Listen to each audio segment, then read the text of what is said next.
그 친구가 없었으면 난 진작 병원 신세였을 거야. 그날도 내가 이틀을 밥도 안 먹고 있었거든. 그런데 그냥 문 열고 들어와서 따뜻한 죽 한 그릇 놓더라고. 그런 친구가 있다면 인생은 아직 따뜻합니다. 돈보다 사람이고 약보다 안부 한마디입니다. 65세가 넘으면 하루하루가 선물이고 그 선물을 빛나게 해주는 건 옆에 있는 사람입니다. 오늘은 그 중에서도 반드시 곁에 두어야 할 5명의 친구를 소개합니다. 이들이 곁에 있으면 나이 들어도 고요한 행복이 따라옵니다. 65세 이후 꼭 곁에 두어야 할 첫 번째 친구는 아무 때나 편하게 만날 수 있는 단 한 명의 친구입니다. 전화했는데 바로 받아주는 사람, 지금 당장 밥 먹자고 했을 때 망설임 없이 나와줄 사람, 그런 친구 한 명만 있어도 노년은 무너지지 않습니다. 외로움은 조용히 찾아와 마음을 파괴합니다. 병보다 빠르고 가난보다 아픕니다. 노인이 되면 자식도 가족도 사회도 점점 멀어집니다. 그때 남아있는 단 한 사람, 그 친구가 곧 삶의 의미가 됩니다. 사람은 누구나 말을 하고 싶어집니다. 슬픈 이야기도 재미없는 일상도 사소한 걱정도 입 밖으로 털어놓고 나면 조금은 가벼워지기 때문입니다. 하지만 그 말을 들어줄 사람이 없을 때 노인의 삶은 정지된 시간 속에서 갇히기 시작합니다. 침묵은 생각을 키우고 생각은 외로움을 키웁니다. 그리고 그 외로움은 삶을 갉아먹습니다. 혼자 식사를 하다 문득 울컥하고 TV 속 사연에 괜히 눈물이 나며 문자 하나 없는 휴대폰을 멍하니 들여다보게 되는 그런 하루가 반복될 때 사람은 살아있다는 감각을 잃습니다. 그때 필요한 사람이 말 한마디 섞지 않아도 어색하지 않은 친구 한 명입니다. 어떤 대단한 도움을 주는 친구가 아닙니다. 같이 걷자, 시장 한 바퀴 돌까? 김치 좀 덜어줄까? 이 정도면 충분합니다. 상대를 의식하지 않고 내 민낯 그대로를 보여줄 수 있는 존재. 마음이 아플 때는 같이 울어주고 말없이 손만 잡아주는 그런 사람. 그 한 명만 있다면 노년은 결코 무너지지 않습니다. 실제로 서울 강북구에 사는 78세 강순자 씨는 남편과 사별한 후 몇 년을 문 닫고 지내며 점점 사람과 멀어졌습니다. 외출은 배달음식 수령이 전부였고 가족이라곤 외국에 사는 딸뿐이라 하루의 말 한마디 하지 않는 날이 일주일씩 이어졌습니다. 그런데 어느 날 장마철 비오는 아파트 복도에서 우연히 마주친 동네 할머니와 우산을 같이 쓴 일이 계기가 됐습니다. 우산 하나 같이 쓰실래요? 그 말 한마디가 시작이었습니다. 그날 이후 두 사람은 하루도 빠지지 않고 동네 한 바퀴를 돌며 이런저런 이야기를 나눴습니다. 냉장고 속 반찬도 나누고 가끔 같이 병원도 다니고 명절에는 떡국을 함께 끓였습니다. 어느 날은 강 씨가 거실에서 갑자기 쓰러졌는데 바로 이 친구가 방문하지 않았더라면 강 씨는 끝내 구조되지 못했을 수도 있었습니다. 친구는 119에 전화를 걸고 구급차에 동행해 병원 수속까지 도왔습니다. 강 씨는 회복 후 이렇게 말했습니다. 이 사람이 없었으면 난 벌써 죽었을 겁니다. 내 인생을 다시 살아가게 만든 사람이에요. 이처럼 친구는 생명을 구하는 사람일 수 있습니다. 누구도 몰랐던 쓰러짐을 알아주는 사람, 그 하루의 공백을 눈치채주는 사람이 단 한 명만 있어도 인생은 끝이 아닙니다. 이 관계에는 체면도 계산도 경쟁도 없습니다. 순수한 존재감 하나로 서로의 삶을 지탱해주는 사람. 지금 곁에 그런 친구가 없다면 늦기 전에 만들고 있었다면 놓치지 말아야 합니다. 65세 이후 삶의 승패는 단 하나, 사람이 있느냐 없느냐에 달려 있습니다. 결국 남는 건 집도 돈도 명예도 아닙니다. 진심으로 안부를 묻고 밥 한 끼를 나눌 수 있는 친구 한 명입니다. 그 사람이 있는 노년은 혼자가 아닙니다. 오늘 당신 곁엔 그런 친구가 있습니까? 없다면 지금이 늦기 전입니다. 65세 이후 꼭 곁에 두어야 할 두 번째 친구는 돈으로 우열을 가르지 않는 사람입니다. 야, 저 사람은 연금이 얼마래? 걔네는 자식이 해외에서 돈 보내준다더라. 요양원도 싼 데랑 비싼 데랑 천지 차이지. 나이 들어서도 사람들 입에서 이런 말이 쉽게 오가는 순간 마음이 조용히 무너집니다. 친구를 만나러 나갔는데 밥값 얘기부터 나옵니다. 여행 얘기를 하더니 은근슬쩍 자랑이 섞이고 집 크기, 손주 용돈 액수로 대화가 이어집니다. 이런 관계는 친구가 아닙니다. 지갑을 비교하며 마음을 줄세우는 사이엔 편안함이 없습니다. 노년의 진짜 친구는 돈을 기준으로 상대를 재지 않는 사람입니다. 가진 게 많든 적든 밥을 사든 얻어먹든 그런 걸 따지지 않고 여전히 나를 있는 그대로 대하는 사람. 돈 냄새 없는 관계만이 오래갑니다. 사람은 누구나 사정이 있습니다. 누군가는 연금이 든든하지만 자식이 병들어 고통받고 누군가는 월세살이지만 마음만은 평안하게 삽니다. 그런 현실을 들여다보지도 않고 단지 통장, 잔고나 자식의 성공만으로 우위를 나누려는 사람은 결국 마음까지 가난한 사람입니다. 돈 많은 친구가 꼭 나쁘다는 얘기가 아닙니다. 하지만 문제는 돈이 많다는 사실을 드러내며 우위를 점하려는 태도입니다. 밥값을 냈다며 생색을 내거나 자식 자랑을 수시로 하며 넌 뭐하고 사냐는 식의 시선을 보내는 사람은 멀리해야 합니다. 그런 친구와의 시간은 쉼이 아니라 고문입니다. 반면 진짜 친구는 다릅니다. 밥값을 먼저 내고도 다음에 너 사줘 한마디로 끝내고 있습니다. 여행 얘기를 꺼내며 넌 무리하지 말고 가까운 데라도 같이 가자라고 말합니다. 돈 이야기를 하더라도 자랑이 아니라 고민을 나누는 수단일 뿐입니다. 그런 사람과 함께 있으면 돈 얘기를 해도 불편하지 않습니다. 나는 부족하다는 감정이 들지 않고 같이 살아가는 느낌을 받습니다. 경남 진주에 사는 정호선 씨는 74세입니다. 젊을 때 무역업으로 꽤 성공했지만 IMF 때 모든 걸 잃고 지금은 조그마한 임대 아파트에서 혼자 지냅니다. 그런 정 씨에겐 고등학교 동창인 박영태 씨가 있습니다. 박 씨는 서울 강남에서 부동산을 하다 여유 있는 노후를 보내고 있는데 놀라운 건 그 둘이 매주 한 번씩 서로 번갈아가며 만나 단골 백반집에서 밥을 먹는다는 점입니다. 백반 가격은 8,000원, 박 씨가 낼 때도 있고 정 씨가 낼 때도 있습니다. 한 번은 정 씨가 이런 말을 했습니다. 영태는 돈이 많아도 나한텐 전혀 그런 티를 안 낸다. 오히려 나보다 더 검소하다. 우리 둘이 50년 넘게 친구로 지낼 수 있는 이유는 그 친구가 한 번도 나를 돈으로 판단한 적이 없기 때문이지. 실제로 박 씨는 명절에도 정 씨를 먼저 챙기고 소소한 선물도 항상 같이 나눈다는 마음으로 보낸다고 합니다. 이런 친구가 있는 정 씨는 누구보다 부유한 노후를 보내고 있습니다. 돈이 아닌 마음의 부유함입니다. 결국 나이 들어 곁에 두어야 할 사람은 내 사정이 달라져도 나를 똑같이 대하는 사람입니다. 가진 것에 따라 태도가 달라지는 사람은 언젠가 그 칼날을 나에게도 겨눌 사람입니다. 반대로 돈보다 사람을 먼저 보는 친구는 인생 끝자락에서도 따뜻한 손을 내밀어 줄 사람입니다. 65세 이후의 인생은 비교가 아닌 인정으로 살아야 편안해집니다. 남과 나를 끊임없이 재며 괴로워하지 말고 그저 있는 그대로를 봐주는 사람과 함께 하십시오. 돈은 언젠가 사라지지만 그런 친구는 끝까지 남습니다. 지금 곁에 그런 친구가 없다면 새로 만들어야 합니다. 나이 들수록 사람은 줄어들지만 진짜는 더 가까워질 수 있습니다. 돈이 아닌 사람을 보는 눈을 가지는 것, 그것이 늙어 행복해지는 첫 걸음입니다. 65세 이후 꼭 곁에 두어야 할 세 번째 친구는 내 허술함을 비웃지 않고 함께 웃어주는 사람입니다. 나이 들면 몸보다 먼저 마음이 느슨해집니다. 문을 잠갔는지 자꾸 확인하고 물건을 어디에 뒀는지 깜빡하고 계산하다 거스름 돈을 틀리기도 합니다. 젊었을 땐 완벽했던 내가 이제는 작은 실수 하나에도 당황하게 됩니다. 문제는 그 실수를 함께한 사람이 나를 어떻게 바라보느냐입니다. 요즘 왜 그래? 정신이 없네. 나이 들었나 봐라는 말 한마디가 마음을 깊이 찌릅니다. 진짜 친구는 다릅니다. 실수를 지적하지 않고 오히려 나보다 먼저 웃어줍니다. 깜빡한 일도 웃음으로 넘기고 허둥지둥하는 내 모습도 귀엽다고 말해줍니다. 내가 나를 미워하지 않게 만들어주는 사람, 그 사람이 있어야 나이 들어도 주눅 들지 않고 유쾌하게 늙어갈 수 있습니다. 나이 들면 모든 게 느려지고 부족해집니다. 잊고 실수하고 헷갈리고 넘어집니다. 그럴수록 곁에 있는 사람의 태도가 내 삶의 질을 결정합니다. 비웃고 면박 주는 사람과 함께하면 점점 입을 닫게 되고 결국 혼자 있으려 하게 됩니다. 반대로 허술한 나를 따뜻하게 웃으며 받아주는 사람이 곁에 있다면 인생은 마지막까지 부드럽게 흘러갑니다. 그 친구와 있으면 실수가 부담이 아니라 또 하나의 추억이 됩니다. 대화의 소재가 되고 시간이 지나 그땐 그랬지 하며 되새길 수 있는 따뜻한 기억이 됩니다. 부산 해운대에 사는 이영부 씨는 76세입니다.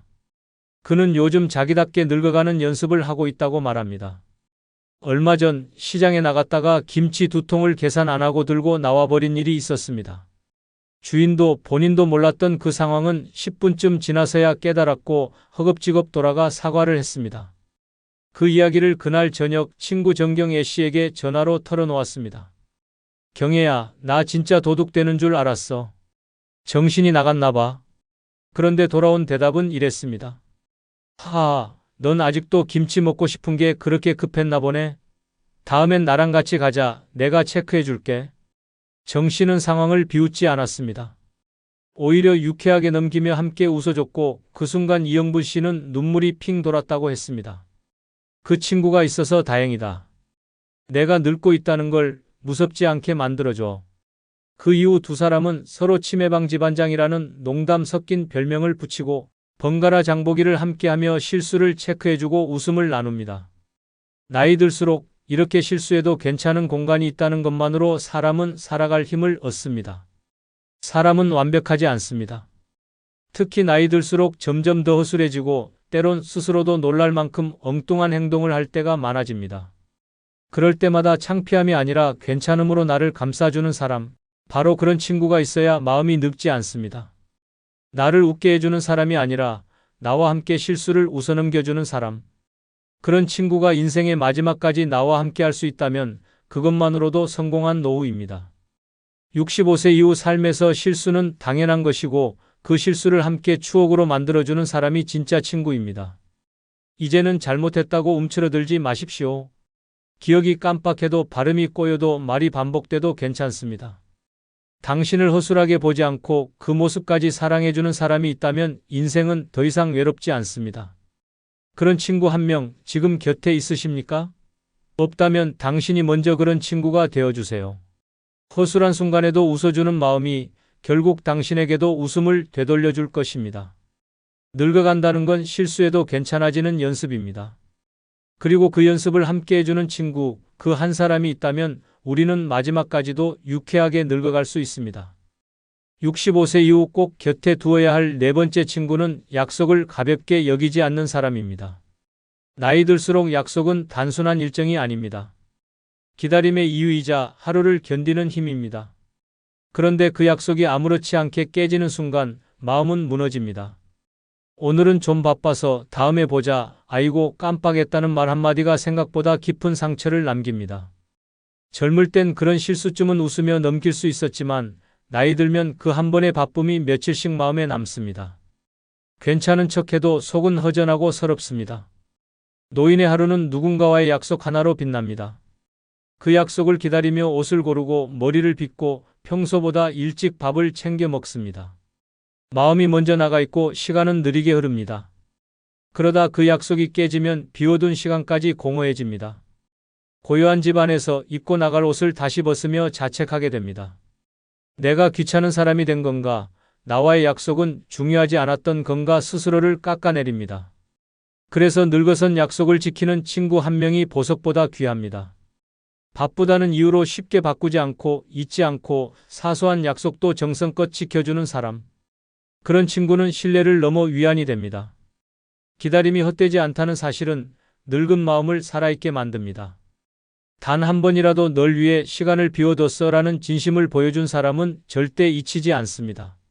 전라남도 나주에 사는 김지숙 씨는 75세입니다. 그녀는 20년 전 마트에서 일할 때 만난 친구 이복자 씨와 매달 둘째 주 수요일에 점심을 함께합니다. 둘 다 남편과 사별했고 자식은 외지에 있어 소식을 들을 길도 별로 없습니다. 처음엔 가볍게 시작된 약속이지만 지금은 둘의 삶에서 가장 중요한 행사입니다. 김 씨는 말합니다. 복자랑의 약속은 병원 예약보다 중요해요. 그날이 되면 전날부터 잠이 설쳐요. 옷도 챙기고 메뉴도 미리 생각해요. 그 친구는 한 번도 바뀐 적 없어요. 항상 시간 맞춰 나타나요. 반대로 김 씨는 몇 년 전 또 다른 지인과의 약속에서 큰 상처를 받았습니다. 평소 친하게 지내던 사람과 영화 보기로 약속을 했는데 약속 시간 10분 전 급한 일이 생겼다는 문자 한 줄이 왔습니다.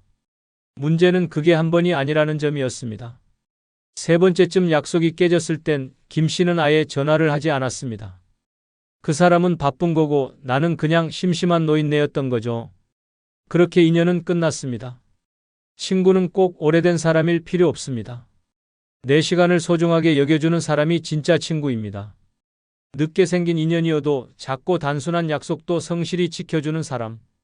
이런 사람과 함께 있으면 늙어도 존중받고 있다고 느낄 수 있습니다. 나이 들어 허름한 몸보다 더 아픈 건 나를 대하는 가벼운 태도입니다. 늙어서 마음이 단단해지는 줄 아십니까? 아닙니다. 오히려 더 섬세해지고 더 쉽게 상처받습니다. 특히 나와의 약속이 가벼웠다는 느낌은 그 사람에 대한 실망으로 끝나지 않습니다. 자기 존재에 대한 의심으로 이어집니다. 나는 중요하지 않은 존재구나 하는 생각은 노인을 점점 침묵하게 만듭니다. 그런 상처가 쌓이면 어느 순간 모든 관계를 끊고 혼자 살아가려 합니다. 그것이 고립이고 결국 외로움의 시작입니다. 65세 이후는 약속을 지키는 사람이 곁에 있는가 아닌가로 삶의 질이 달라집니다. 기다리는 사람이 있다는 건 살아있다는 증거이고 누군가와의 약속을 기대하는 마음은 곧 삶의 동력입니다. 지금 당신 주변에 그런 친구가 있습니까? 약속을 미루지 않고 지켜주고 바쁘단 핑계를 대지 않는 사람. 만약 없다면 당신이 먼저 그런 친구가 되어야 합니다. 약속이란 건 시간이 아니라 마음입니다. 나이 들어도 서로를 귀하게 여기는 관계는 단 한 번의 약속 지킴에서 시작됩니다. 그렇게 지켜낸 작은 신뢰가 노년의 외로움을 막아주는 울타리가 됩니다. 그래서 오늘도 기다립니다. 나와의 약속을 소중하게 여겨주는 단 한 사람을. 65세 이후 꼭 곁에 두어야 할 다섯 번째 친구는 혼자 있을 때 먼저 찾아와 주는 사람입니다. 그 사람은 꼭 내가 혼자일 때 나타납니다.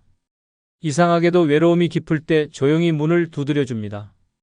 이런 친구가 단 한 명이라도 있다면 인생 끝자락이 결코 쓸쓸하지 않습니다. 나이 들어 가장 무서운 건 병도 가난도 아닙니다. 누군가와 함께 있고 싶은데 아무도 내게 연락하지 않는 그 적막함입니다. 낮에는 소음 속에 묻히지만 해가 지고 방 안에 불을 켤 때 비로소 나 혼자라는 사실이 선명해집니다. 그 고요함이 때로는 무섭고 때로는 견디기 힘든 외로움으로 다가옵니다. 가끔은 그냥 누군가의 발자국 소리라도 들리고 싶고 문자가 울리는 소리 하나에도 마음이 흔들립니다. 하지만 대부분의 사람들은 바쁩니다. 친구들도 가족도 각자의 삶에 갇혀 나의 존재를 잠시 잊습니다. 그래서 그때 어떻게 지내? 라고 먼저 안부를 물어주는 사람이 있다면 그건 단순한 연락이 아니라 마음을 살리는 생명의 줄입니다. 서울 은평구에 사는 80세 노정자 씨는 남편과 사별한 뒤 홀로 된 시간이 벌써 12년째입니다. 자식들도 외국에서 살고 있어 명절에도 전화를 받지 못하는 날이 있습니다. 어느 해 겨울 설날 당일에 전화를 기다리며 전기장판을 켜고 하루 종일 누워 있었는데 전화 한 통 울리지 않았습니다. 그날 밤 정자 씨는 눈물이 저절로 흘렀다고 말합니다. 그런데 바로 다음 날 초인종이 울렸습니다. 동네에서 친하게 지내던 교회 친구 김말순 씨가 떡국 한 그릇을 들고 찾아온 겁니다. 어제 혼자셨죠? 그냥 느낌이 그랬어요. 나라도 와야 할 것 같아서. 말순 씨는 거창한 말을 하지 않았습니다. 그저 함께 앉아 밥을 먹고 TV를 보다 돌아갔습니다. 하지만 정자 씨는 말합니다. 그날 그 사람이 안 왔으면 난 아마 며칠 동안 방에서 나오지 않았을 거예요. 사람 마음이란 게 그렇더라고요. 먼저 찾아와주는 그 발걸음 하나가 며칠치의 우울을 날려줘요. 노년의 외로움은 표현되지 않는 순간에 깊어집니다. 누구에게도 말하지 못하고 누구에게도 기대지 못할 때 그 조용한 고립은 점점 사람을 병들게 합니다. 그래서 요즘 조용하네? 한번 얼굴 보자는 말 한마디가 눈물 나도록 고맙게 느껴집니다.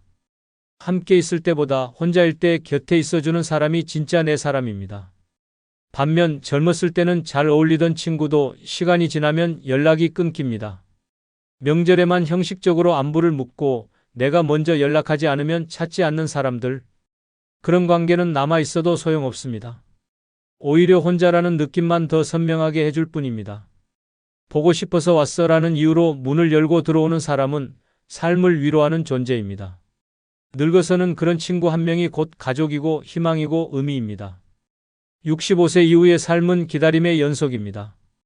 병원 예약날을 기다리고 약국 영업시간을 기다리고 가끔은 자식의 연락을 기다립니다.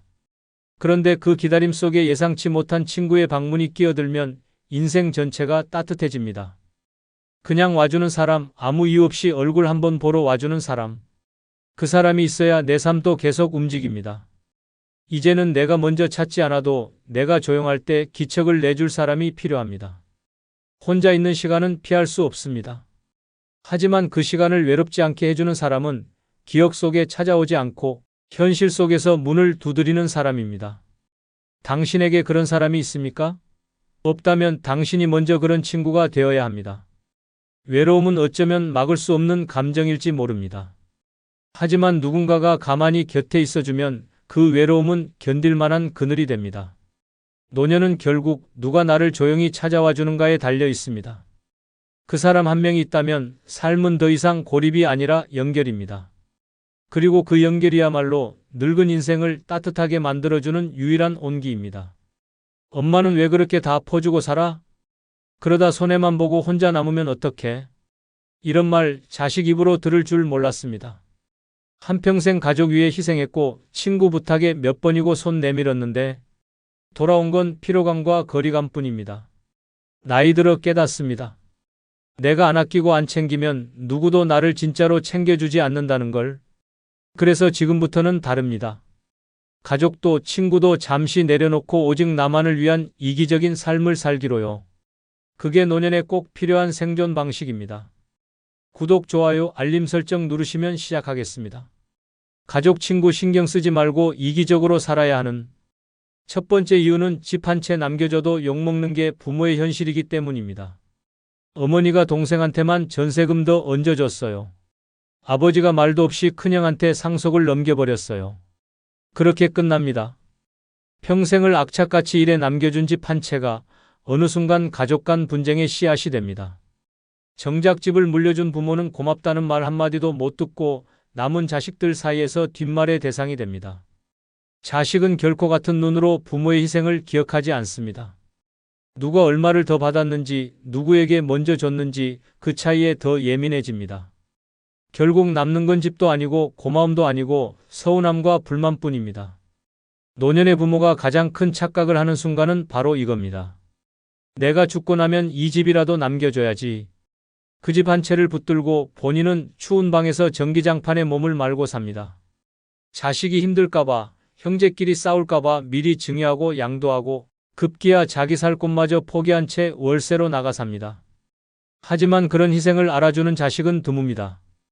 오히려 왜 저 사람은 많이 받고 나는 적게 받았느냐, 왜 나에겐 미리 말도 없이 넘겼느냐, 심지어 그 정도밖에 안 남겼냐는 말까지 나옵니다. 충청북도 청주에 사는 79세 권순례 씨는 젊을 때부터 반찬 가게를 하며 딸 셋을 키워냈습니다. 60대 초반 남편과 사별하고 혼자 힘으로 모은 게 아파트 한 채였습니다. 그녀는 큰딸에게 이 집을 미리 증여했습니다. 가장 힘들어 보였고 가까이서 자주 찾아오기도 했기 때문입니다. 그리고 나머지 두 딸에겐 내가 죽고 나면 보험금과 예금으로 균등하게 줄게라고 설명했습니다. 하지만 그 결정은 가족을 갈라놨습니다. 둘째 딸은 말없이 거리를 두었고 막내는 엄마가 편애하신다며 노골적으로 반발했습니다. 명절 모임은 사라졌고 전화 연락도 끊겼습니다. 권 씨는 말합니다. 내 집 하나로 애들이 원수가 됐어요. 내가 잘못한 걸까? 그냥 아무것도 안 했어야 했나 싶어요. 그리고 덧붙였습니다. 이젠 내가 나를 먼저 지켜야겠어요. 더는 누구에게도 미안해하고 싶지 않아요. 이 사례는 특별한 일이 아닙니다. 전국의 수많은 부모가 재산이라는 이름으로 자식 간의 감정을 망가뜨립니다. 그리고 그 피해는 결국 부모 자신에게 돌아옵니다. 엄마는 누굴 더 사랑했나 봐요. 아버지는 늘 형만 생각하셨어. 그 말 속에는 진심보다 금전의 저울이 숨어 있습니다. 현실은 더 냉정합니다. 집 한 채 남긴다고 자식이 고마워하지 않습니다. 그 집을 두고 분쟁이 생기고 오히려 살아생전의 사랑과 기억이 재산에 덮여버립니다. 그 집 엄마가 왜 큰언니한테만 넘겼는지 아직도 이해 안 가. 아빠 돌아가시고 나서 그 집 문제로 우리가 가족인지도 헷갈렸어. 이런 말이 유산 다음에 남는 유일한 기억입니다. 그러니 지금이라도 바꾸십시오. 재산은 남기기보다 나를 위해 써야 할 도구입니다. 내가 편하게 살고 내가 따뜻한 밥을 먹고 내가 누울 침대가 있어야 합니다. 집 한 채 남겨주고 감동받는 시대는 지났습니다. 이젠 왜 저 집은 누구에게 갔나 내 몫은 어딘가만 남는 시대입니다. 그렇다면 어떻게 해야 할까요? 죽어서 나눠주는 게 아니라 살아서 안 주는 게 답입니다. 그 집, 그 돈, 그 예금. 누군가에게 퍼주느라 남은 인생을 줄이지 마십시오. 그건 이기적인 게 아니라 당연한 권리입니다. 오히려 살아있는 동안 내 재산으로 내가 행복하게 사는 모습을 보여주는 게 진짜 교육입니다. 그 모습을 본 자식은 나중에라도 스스로 챙길 줄 압니다. 얻는 법만 아는 자식은 결국 빼앗는 법도 배웁니다. 이기적으로 사십시오. 누구에게도 미안해하지 말고 누구도 기쁘게 하려 애쓰지 마십시오. 집 한 채를 남겨줘도 결국 욕먹는 게 부모의 현실이라면 차라리 그 집에서 내가 먼저 행복하게 살아야 합니다. 그것이 남은 인생을 지키는 가장 지혜로운 선택입니다. 가족, 친구 신경 쓰지 말고 이기적으로 살아야 하는 두 번째 이유는 아낌없이 베풀었더니 나중엔 당연한 걸로 여겨지기 때문입니다. 처음엔 고마워했습니다. 밥 한 끼를 사줘도 병원에 데려다줘도 잔소리처럼 걱정을 해도 고맙다. 수고 많다는 말이 따라왔습니다. 하지만 그게 반복되면 사람들은 곧 그 수고를 기본값으로 취급합니다. 감동은 사라지고 당연함만 남습니다. 그리고 어느 순간부터는 내가 그걸 안 해주면 이상한 사람이 됩니다. 엄마는 왜 이번에도 음식 안 해줘요? 그 친구가 왜 안 챙겨줬지? 원래 잘하던 사람이었는데. 이렇게 바뀝니다. 잘해준 사람일수록 점점 더 그 역할을 강요받습니다. 그게 바로 늙어서 가장 슬픈 배신입니다. 정성은 처음에만 감동입니다. 시간이 지나면 습관이 되고 습관은 곧 의무가 됩니다. 아무리 내가 피곤해도 몸이 아파도 마음이 힘들어도 원래 잘하던 사람이라는 이유만으로 사람들은 내 사정을 고려하지 않습니다. 그게 얼마나 불공평한지 모릅니다. 내가 준 호의는 쌓이지만 그 고마움은 사라지고 내가 한 배려는 남지만 그 감동은 익숙함으로 변합니다. 그리고 결국 내가 멈췄을 때 비로소 사람들은 불만을 말하기 시작합니다. 왜 갑자기 바뀌셨어요? 요즘은 예전 같지 않네요. 그 모든 말 속에는 당연했던 그 호의가 왜 사라졌냐는 불편함이 숨어 있습니다. 전북 전주에 사는 74세 김복희 씨는 평생 베푸는 삶을 살았습니다. 시댁과 친정 양쪽 제사를 챙기고 친구 생일이면 작은 선물 하나라도 꼭 들고 갔습니다. 자식들에게도 명절 음식은 물론이고 손주 간식까지 미리 준비해 냉동실에 채워두었습니다. 그런데 어느 해 김 씨가 허리 디스크로 병원 신세를 지게 되자 모든 관계가 갑자기 냉랭해졌습니다. 이번엔 엄마 못 하시겠네요. 우리끼리 대충 할게요. 아이고, 그럼 이번 생일 모임은 그냥 패스하자. 친구와 자식들이 모두 그렇게 말했습니다. 김 씨는 말했습니다. 내가 안 하니까 다 멈춰버리더라. 고마운 게 아니라 편리했던 거였구나. 그때 김 씨는 깨달았습니다. 자신이 했던 모든 수고는 누군가에게 사랑이 아니라 편리함이었을 뿐이라는 사실을. 그녀는 그 이후 모든 것을 멈췄습니다. 음식을 하지 않았고 선물도 준비하지 않았고 연락도 줄였습니다.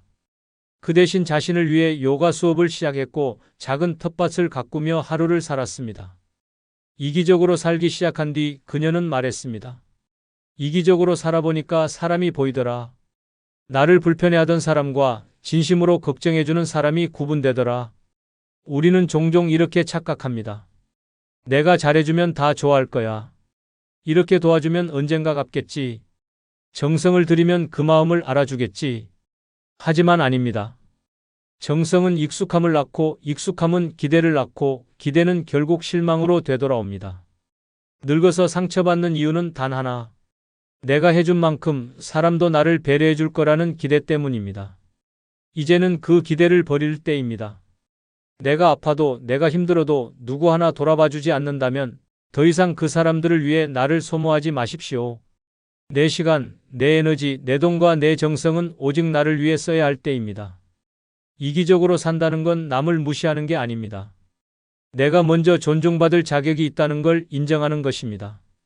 나는 누군가의 시중을 들기 위해 늙은 것이 아닙니다. 내가 나를 아끼지 않으면 누구도 나를 소중히 여겨주지 않습니다. 아낌없이 베풀었던 과거는 충분했습니다. 이제부터는 당연한 사람이 아니라 소중한 사람으로 살아야 합니다. 그러기 위해선 나부터 나를 소중히 대하는 법을 배워야 합니다. 지금부터라도 내 정성과 마음을 나에게 돌리십시오. 그게 바로 늙어도 무너지지 않는 사람으로 사는 길입니다. 가족, 친구 신경 쓰지 말고 이기적으로 살아야 하는 세 번째 이유는 마음을 줘도 배신당하는 일이 너무 많기 때문입니다. 한때는 정성은 통한다고 믿었습니다. 진심을 다하면 언젠가는 알아줄 거라 생각했습니다.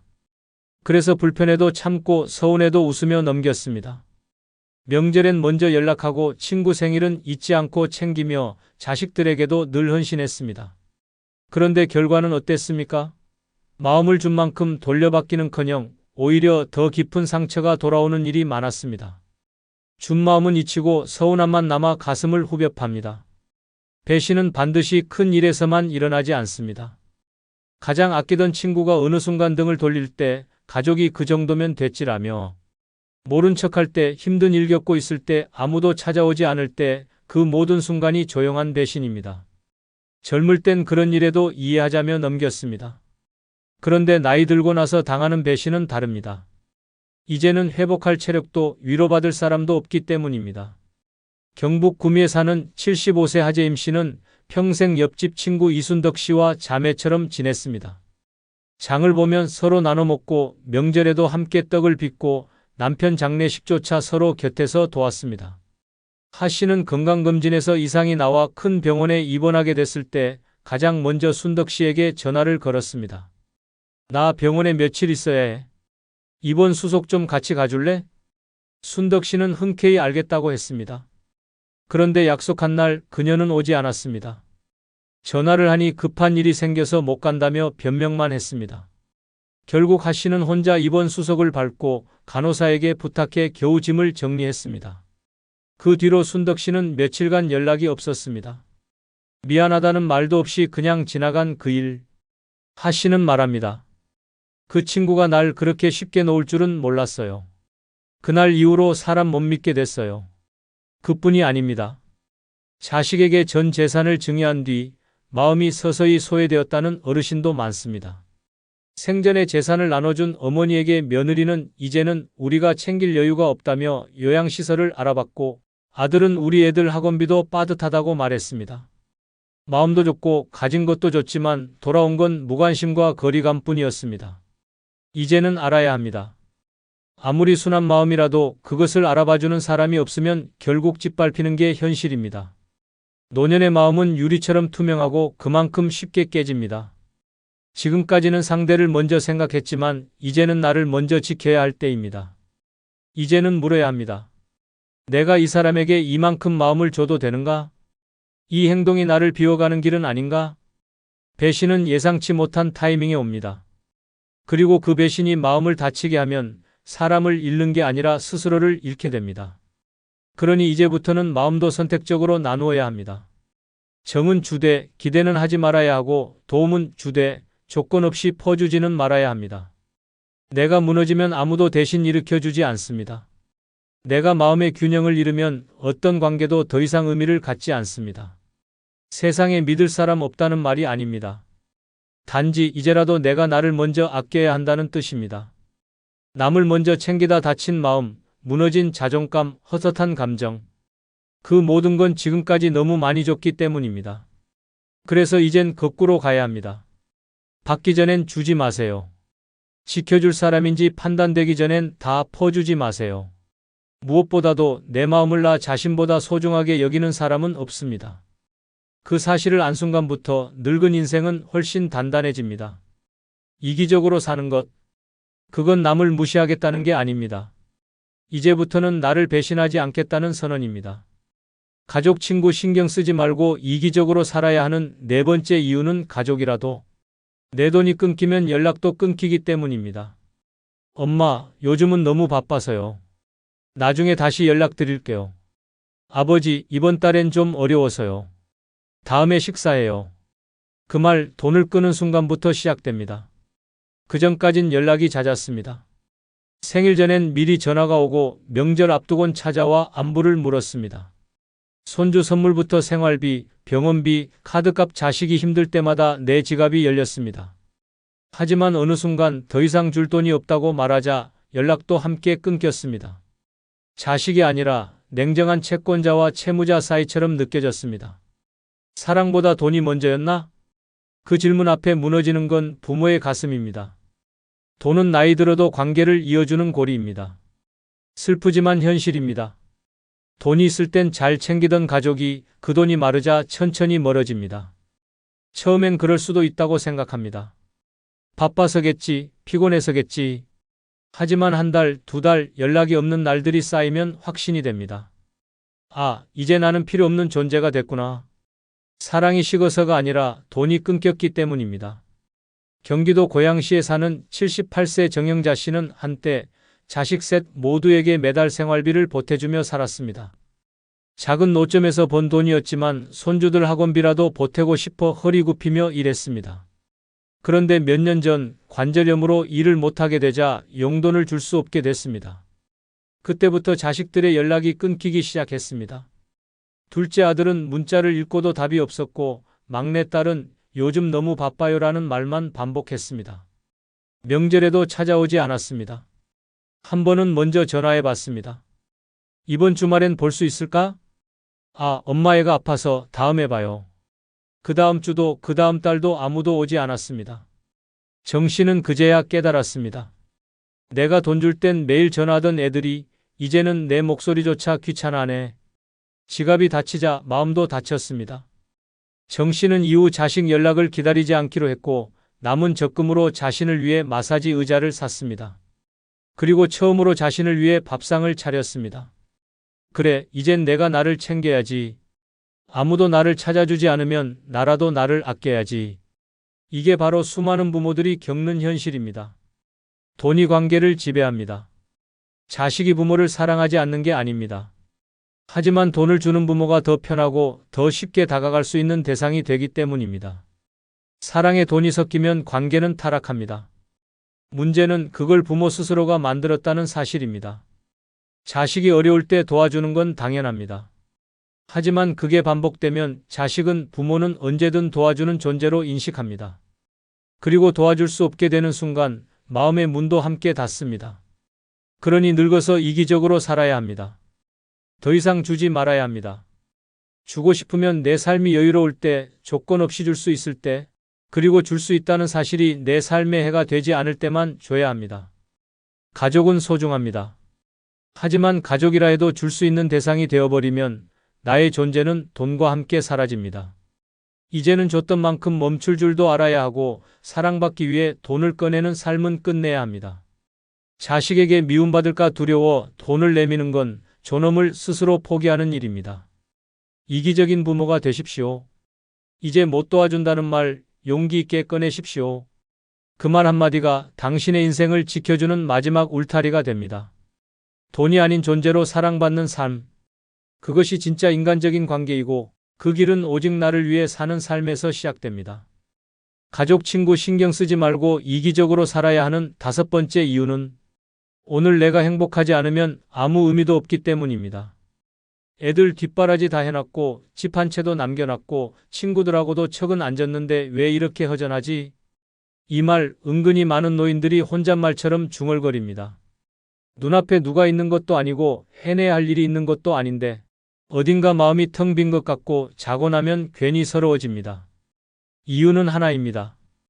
그동안 너무 누구를 위해서만 살았고 정작 내가 오늘 행복한지를 따져본 적이 없기 때문입니다. 과거는 지나갔고 미래는 불확실합니다. 그런데도 우리는 늘 나중에 조금만 더 하는 말을 입에 달고 삽니다. 행복도 미룹니다. 몸이 아파도 병원은 미루고 가고 싶은 여행도 다음에 미루고 먹고 싶은 음식도 그 돈이면 애들 옷이나 사주지라며 참습니다. 그렇게 아낀 시간, 아낀 돈, 아낀 욕망의 끝에 남는 건 공허한 하루뿐입니다. 서울 양천구에 사는 76세 이정분 씨는 남편 없이 두 자녀를 키워냈습니다. 남의 식당에서 일하며 등록금과 결혼자금까지 마련했고 퇴직 후에도 손주들 등하교를 도왔습니다. 그녀는 늘 말했습니다. 나는 욕심 없어요. 애들 잘 되면 됐지. 하지만 몇 달 전 건강검진 결과에서 심장 이상 소견을 받고 입원했을 때 병원 침대에 누운 그녀의 입에서 처음 나온 말은 이거였습니다. 내가 뭐 하려고 그렇게 애썼지 난 한 번도 나를 위해 살아본 적이 없네. 그녀는 퇴원 후 바뀌었습니다. 매일 1시간 산책을 하고 혼자 레스토랑에 가서 파스타를 시켰습니다. 책을 읽고 노래를 듣고 친구들과 여행을 계획했습니다. 그녀는 웃으며 말합니다. 지금이 제일 좋아요. 매일 오늘만 생각하면서 살아요. 어차피 그게 진짜 내 거니까요. 그렇습니다. 오늘 행복하지 않으면 아무것도 남지 않습니다. 과거에 잘 살았든 돈을 많이 벌었든 사람들에게 칭찬받았든 그 모든 건 지나간 기록일 뿐입니다. 기록으로는 마음이 채워지지 않습니다. 지금 이 순간 내가 무엇을 하고 있는지, 내가 지금 웃고 있는지, 그게 노년의 전부입니다. 그리고 그 행복은 절대 남을 위한 삶에서 나오지 않습니다. 자식이 잘 돼도 내 속은 허전할 수 있고 친구가 많아도 내 가슴은 시릴 수 있습니다. 행복은 오직 내가 나를 위해 쓴 시간에서만 생깁니다. 내가 좋아하는 걸 하고 내가 좋아하는 사람을 만나고 내가 원하는 곳에 가는 그 선택에서만 생깁니다. 이기적으로 살라는 말이 낯설게 들릴 수 있습니다. 하지만 이기적으로 살지 않으면 언제나 누군가의 기대에 맞추느라 내 감정을 억누르게 됩니다. 그게 쌓이면 마음이 고장납니다.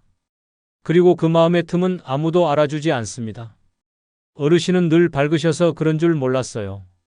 그 말은 내가 얼마나 내 감정을 감추며 살아왔는지를 보여주는 말입니다. 이제는 숨기지 마십시오. 먹고 싶은 거 먹고, 가기 싫은 자리 가지 말고, 하기 싫은 일 거절하십시오. 지금의 내 감정이 내 인생 전체보다 중요합니다. 오늘 내가 기분 좋은 게 그 어떤 가족의 성공보다 소중합니다.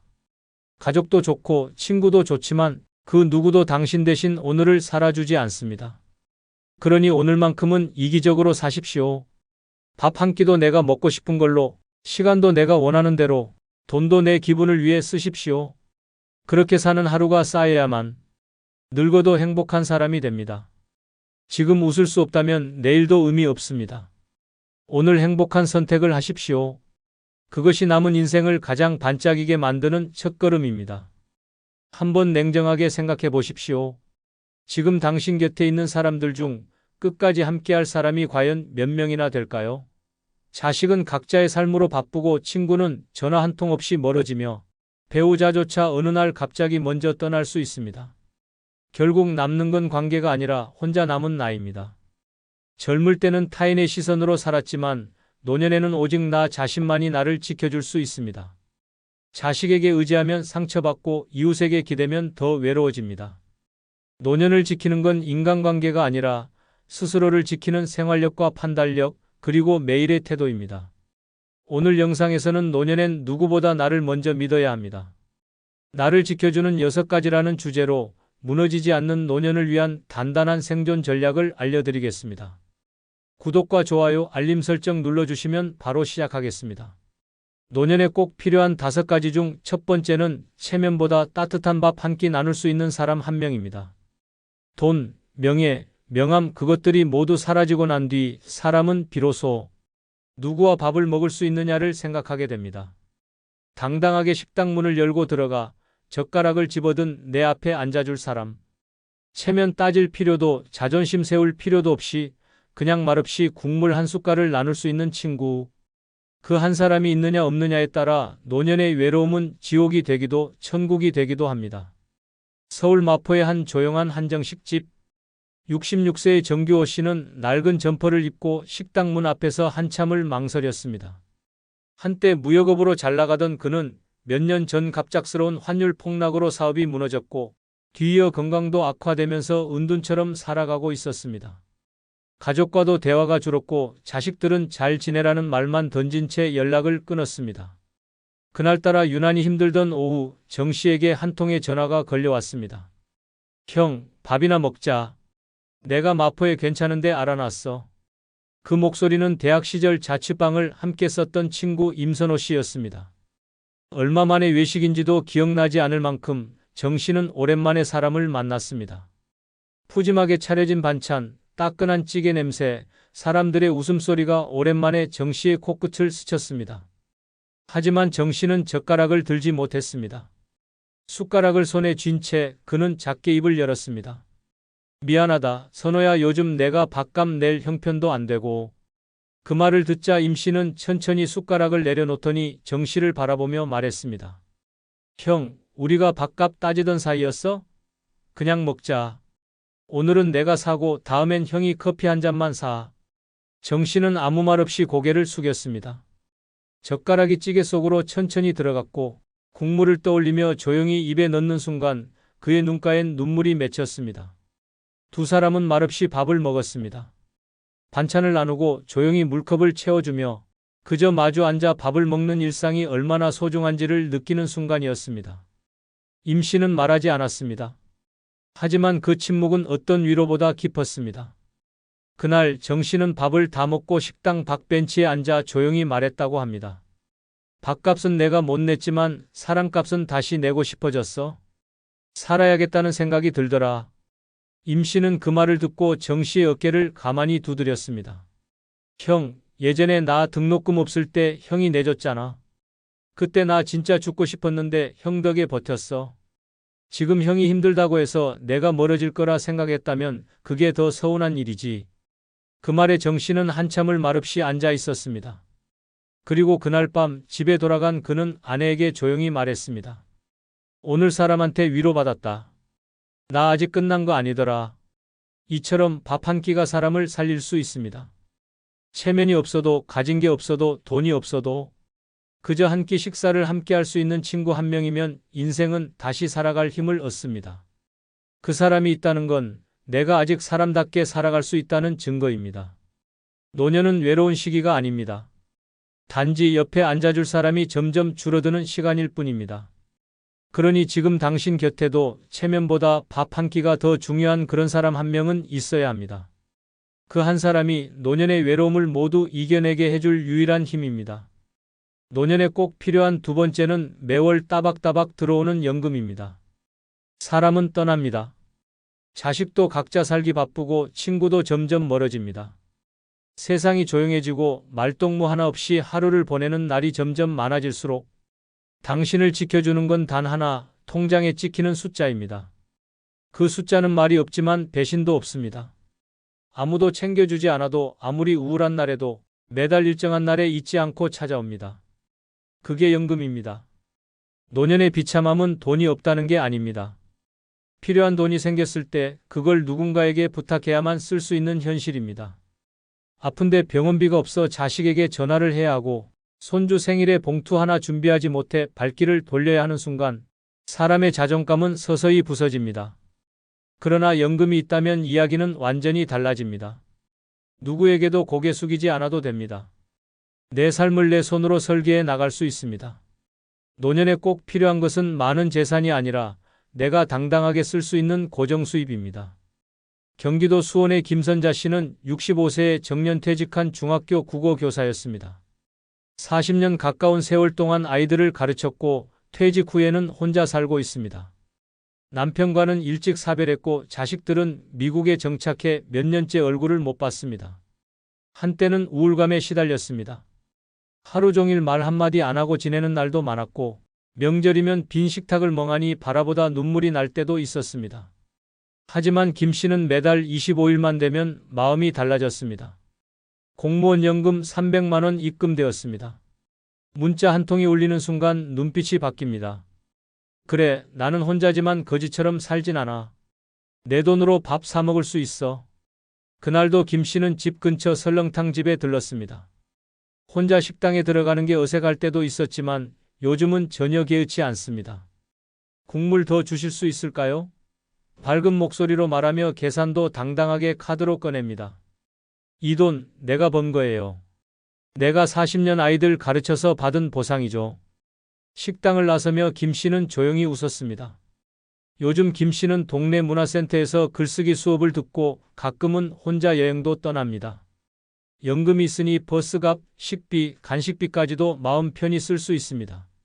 남 눈치 안 보고 커피 한 잔 마실 수 있는 자유, 그 소소한 일상이 김 씨에겐 가장 큰 행복이 되었습니다. 다들 말하잖아요. 돈이 다가 아니라고. 맞아요. 하지만 돈이 없으면 아무것도 못해요. 나는 지금 연금 덕분에 늙어서도 내 삶을 내 뜻대로 살고 있어요. 이것이 바로 연금의 힘입니다. 사람은 사라져도 숫자는 남습니다. 관계는 무너져도 연금은 흔들리지 않습니다. 당신을 위해 당신 스스로 준비한 가장 확실한 보호막, 그게 바로 연금입니다. 지금 당신 통장에 매달 찍히는 숫자는 있습니까? 없다면 지금부터라도 늦지 않았습니다. 연금은 시간이 아니라 결심으로 시작됩니다. 그 숫자 하나가 외로운 노년의 당신을 끝까지 지켜주는 유일한 친구가 되어줄 것입니다. 노년에 꼭 필요한 세 번째는 작지만 내 이름으로 된 집 한 채입니다. 노년의 사람은 점점 작아집니다. 목소리는 낮아지고 어깨는 굽어가며 눈빛은 불안해집니다. 그 작아진 어깨를 가장 확실히 펴주는 건 놀랍게도 집입니다. 그것도 누구의 도움 없이 온전히 내 이름으로 된 집 한 채. 화려하지 않아도 괜찮습니다. 크지 않아도 상관없습니다. 방 한 칸짜리일지라도 그 문패에 내 이름 석 자가 적혀 있다면 그 집은 세상에서 가장 큰 위로가 됩니다. 나이 들면 생각보다 쉽게 불청객이 됩니다. 딸 집에 며칠 묵고 가도 되는 줄 알았는데 냉장고 문을 열었다가 사위 눈치를 봅니다. 어디 앉아 있어도 뭔가 방해되는 것 같고 일찍 자야 할 것 같고 기침 한 번에도 민폐 같고 그렇게 하루하루가 줄어듭니다. 그 공간은 결코 쉼터가 아닙니다. 결국 그 집은 내 집이 아닌 집입니다. 하지만 내 이름으로 된 집이 있다면 이야기는 완전히 달라집니다. 누구의 허락도 필요 없습니다. 먹고 싶은 반찬을 만들어도 눈치 볼 필요 없고 이불을 펴놓고 늦잠을 자도 텔레비전 소리가 커져도 괜찮습니다. 그 집은 나를 위한 공간이기 때문입니다. 등기부에 내 이름이 있는 집은 단순한 부동산이 아니라 내 삶의 주권입니다. 대전 유성구에 사는 74세 김만희 씨는 몇 년 전까지 둘째 아들 집에 머물렀습니다. 아들 부부는 처음엔 괜찮다고 했지만 시간이 지날수록 표정이 굳어졌습니다. 며느리의 식탁에 반찬 수가 줄어들었고 말투도 점점 짧아졌습니다. 손주가 컴퓨터 게임을 하다가도 할아버지는 왜 맨날 집에 있어? 하고 불쑥 묻는 날, 김 씨는 자신의 자리가 이 집엔 없다는 사실을 깨달았습니다. 그날 밤 그는 조용히 서랍을 열어 30년 전 자신 명의로 사두었던 시골의 오래된 집 등기권리증을 꺼냈습니다. 그 집은 아내가 살아있을 때 농막 삼아 마련해 두었던 곳이었습니다. 처음엔 갈 곳이 없어 떠난 듯 했지만 지금 김 씨는 말합니다. 그날 내가 집으로 간 게 아니라 내 삶으로 돌아간 겁니다. 집은 많이 망가져 있었습니다. 벽지는 벗겨졌고 보일러는 녹슬어 있었습니다. 하지만 그는 손수 고쳤습니다.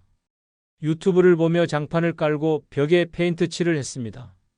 마당에는 작은 텃밭을 만들고 중고 매장에서 싼 전자레인지를 하나 들여왔습니다. 처음엔 삭막했지만 시간이 지날수록 그 집은 김 씨의 삶이 깃든 공간이 되었습니다. 요즘 김 씨는 매일 아침 자기 집 마당에서 커피를 마십니다. 개나리꽃을 보며 봄을 느끼고 바람 소리를 들으며 밤을 맞이합니다. 가끔 이웃집 할머니와 김치전을 부쳐 나누기도 합니다. 그는 말합니다. 자식들 집에 살 땐 밥을 먹어도 목구멍이 막혔고 지금은 라면 하나도 마음이 놓여요. 내가 내 집에 있다는 사실, 그거 하나로 마음이 편합니다. 노년엔 누구와 사느냐보다 어디에 사느냐가 더 중요합니다. 그리고 더 정확히 말하자면 그 집이 누구의 이름으로 되어 있느냐가 중요합니다. 아무리 작고 낡아도 내 이름이 적힌 집 한 채는 노년의 자존심이자 마지막 울타리입니다. 어디에도 쫓기지 않고 누구에게도 눈치 보지 않고 내 마음대로 숨 쉴 수 있는 그 한 공간. 그 집이 있다는 것만으로도 우리는 마지막까지 사람답게 살 수 있습니다. 그러니 꼭 기억하십시오. 자식들 집 한 칸 얻어 사는 것보다 작더라도 내 집 하나가 더 든든합니다. 집은 단지 사는 곳이 아니라 나를 지켜주는 공간입니다. 늙은 나를 위한 마지막 선물은 결국 내 이름으로 된 집 한 채라는 사실. 그 집이야말로 당신을 끝까지 지켜줄 가장 조용하고 단단한 친구입니다. 노년에 꼭 필요한 네 번째는 버림받지 않게 만드는 최소한의 자존심입니다. 노년의 비극은 외로움에서 시작되지 않습니다. 진짜 무너지는 순간은 나도 모르게 버림받는 순간입니다. 가족들과 밥을 먹으면서도 대화에 끼지 못하고 같은 공간에 있으면서도 존재감이 사라질 때 사람은 스스로를 잃기 시작합니다. 그 시작은 아주 작습니다. 엄마, 그건 내가 할게요 라는 말에 입을 다물고 아버지, 그 얘긴 이제 그만하세요 라는 말에 고개를 돌립니다. 배려라는 이름 아래 침묵하고 존중이라는 명목으로 물러서다 보면 어느새 집안의 짐이 되고 존재 자체가 부담이 됩니다. 그렇다면 왜 어떤 노인은 존중받고 어떤 노인은 서서히 외면당할까요? 바로 자존심입니다. 크고 거창한 자존심이 아닙니다. 버림받지 않게 만드는 최소한의 자존심, 그 조용하고 단단한 태도가 사람을 끝까지 붙잡아 줍니다. 서울 강서구에 사는 73세 유병구 씨는 퇴직 후 큰딸 부부와 함께 살았습니다. 처음엔 잘 지내는 듯 했지만 점점 딸의 말투가 짧아지고 사위는 눈을 마주치지 않게 되었습니다. 식사 자리에 앉으면 대화에 끼지 못했고 TV 채널 하나 바꾸는 것도 부담이 되었습니다. 그런 어느 날 유 씨는 아침 밥상을 마주한 딸에게 이렇게 말했습니다. 나 오늘부터 낮에는 구청 도서관 나갈 거다. 글도 좀 쓰고 점심은 밖에서 먹을 거니까 너무 걱정 말아라. 딸은 잠시 멈칫하더니 조용히 말했다고 합니다. 아빠 미안해요. 아빠가 저렇게 말씀하실 줄 몰랐어요. 그날 이후 유 씨는 매일 아침 단정하게 옷을 입고 외출합니다. 도서관에서 책을 읽고 근처 공원에서 산책도 하고 가끔은 동네 국밥집에서 점심 한 끼도 사 먹습니다. 그의 말에 따르면 그때 내가 침묵했으면 난 지금도 식탁 끝에 앉아 눈치만 보고 있었을 거야. 근데 한마디 딱 하고 나니 딸도 다시 나를 사람 대하듯 하더라고. 이처럼 노년에 꼭 필요한 자존심이란 말을 똑바로 하겠다는 의지도 아니고 고집 부리겠다는 자존심도 아닙니다. 내가 나를 얼마나 존중하느냐에 달린 문제입니다. 몸이 아파도 괜찮다고만 하지 마십시오. 상처받고도 괜찮아라고 말하지 마십시오. 감정이 상하면 분명히 말해야 하고 존중받고 싶으면 스스로를 먼저 존중해야 합니다. 조용한 말투로 나는 그렇게 하고 싶지 않습니다. 이건 나에겐 중요한 일입니다. 라고 말할 줄 알아야 합니다. 가족에게 필요한 건 착한 어른이 아닙니다. 자신의 존재를 분명히 아는 어른입니다. 그런 어른은 무시당하지 않습니다. 그런 어른은 존중받습니다. 노년의 자존심을 잃으면 존재감도 함께 사라집니다. 존재감이 사라지면 사랑도 관심도 배려도 줄어듭니다. 결국 마지막에 남는 건 말도 못하고 요구도 못하고 단지 불편한 존재로 남은 자기 자신입니다. 지금이라도 당신의 자존심을 다시 세우십시오. 크지 않아도 됩니다. 단지 당신을 대하는 사람들에게 나는 쉽게 사라질 존재가 아니다라는 메시지를 작은 태도로 전하는 것만으로 충분합니다. 그 한마디, 그 한 걸음, 그 한 표정이 당신을 끝까지 지켜주는 방패가 될 것입니다. 노년은 결국 자존심을 지킨 사람과 잃은 사람의 인생으로 갈립니다. 말없이 버림받지 않기 위해 이제는 스스로를 세워야 합니다. 그게 당신을 지키는 마지막 자존심입니다. 노년에 꼭 필요한 5번째는 나를 대신해 줄 수 있는 서류 한 장입니다. 사람은 언젠가 말할 수 없고 걷지 못하고 심지어 의식조차 잃는 순간을 맞이합니다. 그 순간 당신을 대신해 줄 사람도 목소리도 없다면 어떻게 될까요? 가장 가까운 가족조차도 당신의 진짜 뜻을 몰라 엉뚱한 결정을 내릴 수 있습니다. 그래서 늙은 나를 지켜주는 건 감정이 아닌 준비된 서류 한 장입니다. 그 서류는 한 장이지만 생과 사를 가릅니다. 내가 어떻게 살고 싶은지, 어떤 방식으로 떠나고 싶은지, 누구에게 책임을 맡기고 싶은지 그 모든 것을 말해주는 건 말이 아니라 문서입니다. 요즘 시대엔 연명의료결정서, 유언장, 사전의료의향서, 신탁계약서 등 내 뜻을 남기는 다양한 서류가 있습니다. 이걸 준비해두는 사람은 극히 드뭅니다. 대부분은 이렇게 말하죠. 아직 멀었어. 죽을 얘기를 왜 벌써 해? 하지만 그 순간은 예고 없이 찾아옵니다. 경남 창원의 고한식 씨는 78세 심근경색으로 갑작스럽게 쓰러졌습니다. 응급실에 도착했을 땐 이미 의식을 잃은 상태. 가족들은 놀라 급히 모였지만 문제는 그 다음이었습니다. 연명치료를 원하십니까? 라는 의사의 말에 아무도 대답하지 못했습니다. 아내는 울며 말했습니다. 그런 얘기 한 적 없어요. 아들은 말없이 침묵했고 딸은 무조건 살려야죠라고 외쳤습니다. 결국 한식 씨는 의식 없는 상태에서 한 달 넘게 기계의 의지에 누워 있었고 퇴원 후엔 집에서 누운 채로만 지내야 했습니다. 그 누구도 그의 뜻을 몰랐기 때문입니다. 하지만 그 옆 병실의 김영옥 씨는 달랐습니다. 같은 심장질환으로 입원했지만 그녀는 의식이 있을 때 사전 연명의료의향서에 서명해 두었습니다. 연명치료를 원하지 않으며 무의미한 시술은 거부하겠다는 의사표현. 자녀들도 그 문서를 보며 조용히 고개를 끄덕였습니다. 어머니 뜻 존중하겠습니다. 김 씨는 마지막까지 스스로의 삶을 결정할 수 있었습니다. 이처럼 서류 한 장은 단순한 종이가 아닙니다. 그건 내가 스스로 결정권을 갖는 유일한 수단입니다. 남에게 맡기지 않고 나의 존엄을 지켜주는 도구입니다. 그 서류가 없는 사람은 죽음의 순간조차 타인의 판단에 맡기게 됩니다. 그건 너무 가혹한 현실입니다. 노년에는 미뤄선 안 되는 일이 몇 가지 있습니다. 그중 가장 중요한 건 내 뜻을 남기는 일입니다. 말은 바람처럼 사라지지만 문서는 남습니다. 이름 석자와 사인, 날짜가 적힌 종이 한 장이 자식들 간의 다툼을 막고 나의 마지막을 평화롭게 합니다. 지금 당신은 준비되어 있습니까? 나는 아직 멀었다고 말하는 그 순간에도 시간은 흐르고 몸은 늙습니다. 건강할 때 써야 혈액이 있는 것이지 병원 침대 위에서는 어떤 서류도 작성할 수 없습니다. 자식에게 미안한 마음 남기지 않기 위해서라도, 나중에 가족들이 죄책감에 울지 않도록 하기 위해서라도 지금 준비해 두어야 합니다. 사전 연명 의료 의향서, 유언장 한 장이면 됩니다. 그 서류가 늙은 나를 가장 분명하게 지켜주는 마지막 증거가 됩니다. 살아온 날들을 지켜낸 것도 대단하지만 떠나는 순간조차 내 방식대로 마무리할 수 있다면 그것이 진짜 아름다운 인생입니다. 그러니 오늘 하루 시간을 내십시오. 그리고 나를 대신해 줄 수 있는 서류 한 장을 써두십시오. 그 종이 한 장이 마지막까지 당신을 지켜줄 것입니다. 노년에 진짜 필요한 건 남의 인정을 받는 삶이 아니라 스스로를 지킬 수 있는 삶입니다. 누구도 대신 살아주지 못하고 아무도 끝까지 곁에 있어주지 않을 때 내가 나를 어떻게 대했는지가 남습니다. 작은 준비 하나, 사소한 선택 하나가 평생의 품격을 만들어냅니다. 늦지 않았습니다. 지금부터라도 나 자신에게 책임지는 삶을 시작하십시오. 그것이 외롭지 않은 노년, 무너지지 않는 인생의 조건입니다. 나이가 들어서도 사람들이 진심으로 나를 위해 줄 거라고 생각하시나요?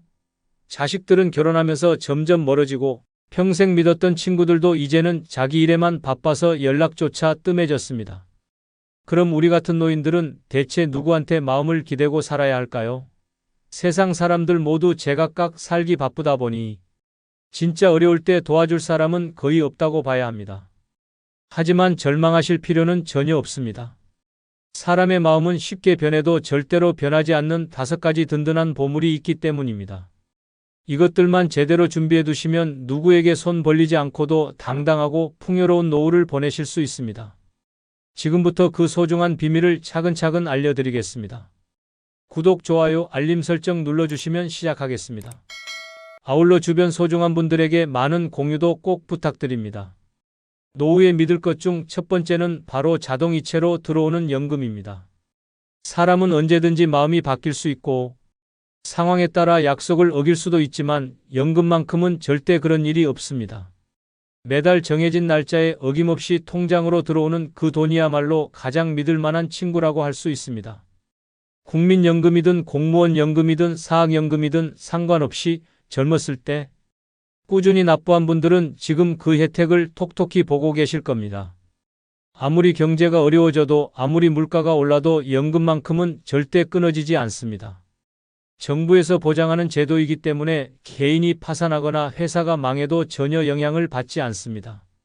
이런 확실한 보장을 해주는 곳이 또 어디에 있겠습니까? 하지만 아직 연금을 받지 못하는 분들도 계실 텐데 지금이라도 늦지 않았습니다. 개인연금이나 퇴직연금 같은 사적연금도 훌륭한 대안이 됩니다. 매달 일정 금액을 자동으로 적립해서 나중에 연금 형태로 받을 수 있도록 설계되어 있어서 강제저축 효과까지 얻을 수 있습니다. 특히 개인연금은 세제 혜택도 받을 수 있어서 일석이조의 효과를 누릴 수 있습니다. 연금의 가장 큰 장점은 예측 가능하다는 점입니다. 매달 얼마가 들어올지 미리 알 수 있으니 생활비 계획도 세우기 쉽고 용돈이나 의료비 같은 추가 지출도 미리 준비할 수 있습니다. 자식들에게 손 벌릴 필요도 없고 친구들에게 부담을 주지도 않습니다. 무엇보다 매달 정해진 날짜에 들어오는 돈이 있다는 것만으로도 마음의 안정을 얻을 수 있습니다. 또한 연금은 평생 보장된다는 점에서 더욱 소중합니다. 100세까지 살아도 매달 꾸준히 받을 수 있어서 장수 리스크를 걱정할 필요가 없습니다. 요즘 의학이 발달해서 90세, 100세까지 사는 분들이 많아지고 있는데 그만큼 오래 살수록 연금의 고마움을 더욱 크게 느끼게 됩니다. 은행 예금은 언젠가 바닥이 날 수 있지만 연금만큼은 평생 지속됩니다. 인천에 사는 이 할아버지는 매달 25일이 되면 가장 먼저 하는 일이 연금 입금 확인이라고 하십니다. 국민연금 80만 원과 개인연금 40만 원이 합쳐져서 총 120만 원이 들어오는데 이 돈으로 한 달 생활비를 모두 해결하신다고 합니다. 특히 코로나로 경제가 어려웠을 때도 연금만큼은 한 번도 늦어진 적이 없어서 정말 든든했다고 하시더군요. 반면에 대구에 거주하는 정할아버지는 연금 준비를 제대로 하지 못해서 매달 자식들에게 생활비를 받아야 하는 상황입니다. 자식들도 경제적으로 여유롭지 않다 보니 눈치가 보이고 마음이 무겁다고 하십니다. 두 분의 노후 생활이 이렇게 다른 이유는 젊었을 때 연금 준비를 했느냐 안 했느냐의 차이였습니다. 그래서 연금만큼 든든한 노후 준비는 없다고 말씀드리는 겁니다. 사람의 도움은 일시적이지만 연금은 영원합니다. 매달 자동이체로 들어오는 그 돈이야말로 노후의 가장 확실한 버팀목이자 평생 함께할 동반자라고 할 수 있습니다. 노후에 믿을 것 중 두 번째는 아무도 빼앗을 수 없는 내 집 한 채입니다. 사람들은 언제든지 떠날 수 있고 관계는 변할 수 있지만 내 이름으로 된 집만큼은 평생 나를 지켜주는 든든한 보금자리가 되어줍니다. 집이 있다는 것은 단순히 거주 공간이 있다는 뜻을 넘어서 정신적인 안정과 경제적인 자산을 동시에 갖는다는 의미입니다. 아파트든 단독주택이든 상관없이 내 소유의 집이 있으면 가장 큰 지출인 주거비 걱정을 하지 않아도 됩니다. 젊었을 때는 전세나 월세로 살아도 괜찮지만 나이가 들면서 소득이 줄어들면 월세나 전세 보증금이 큰 부담이 됩니다. 하지만 내 집이 있으면 관리비나 세금 정도만 내면 되니까 생활비가 훨씬 줄어듭니다.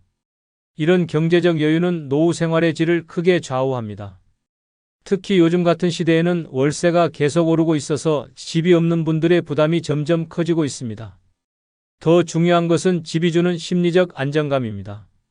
아무리 세상이 험해져도 내가 돌아갈 곳이 있다는 것만으로도 마음이 편안해집니다.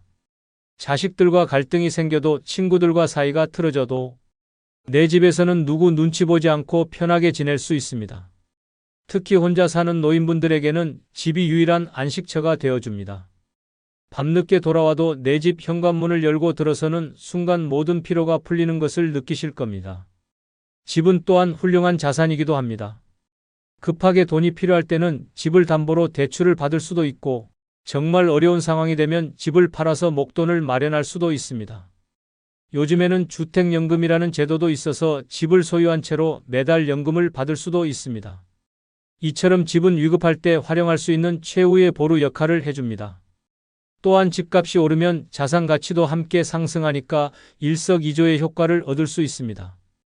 아직 집이 없는 분들이라면 지금이라도 집 마련을 위해 노력해 보시기 바랍니다.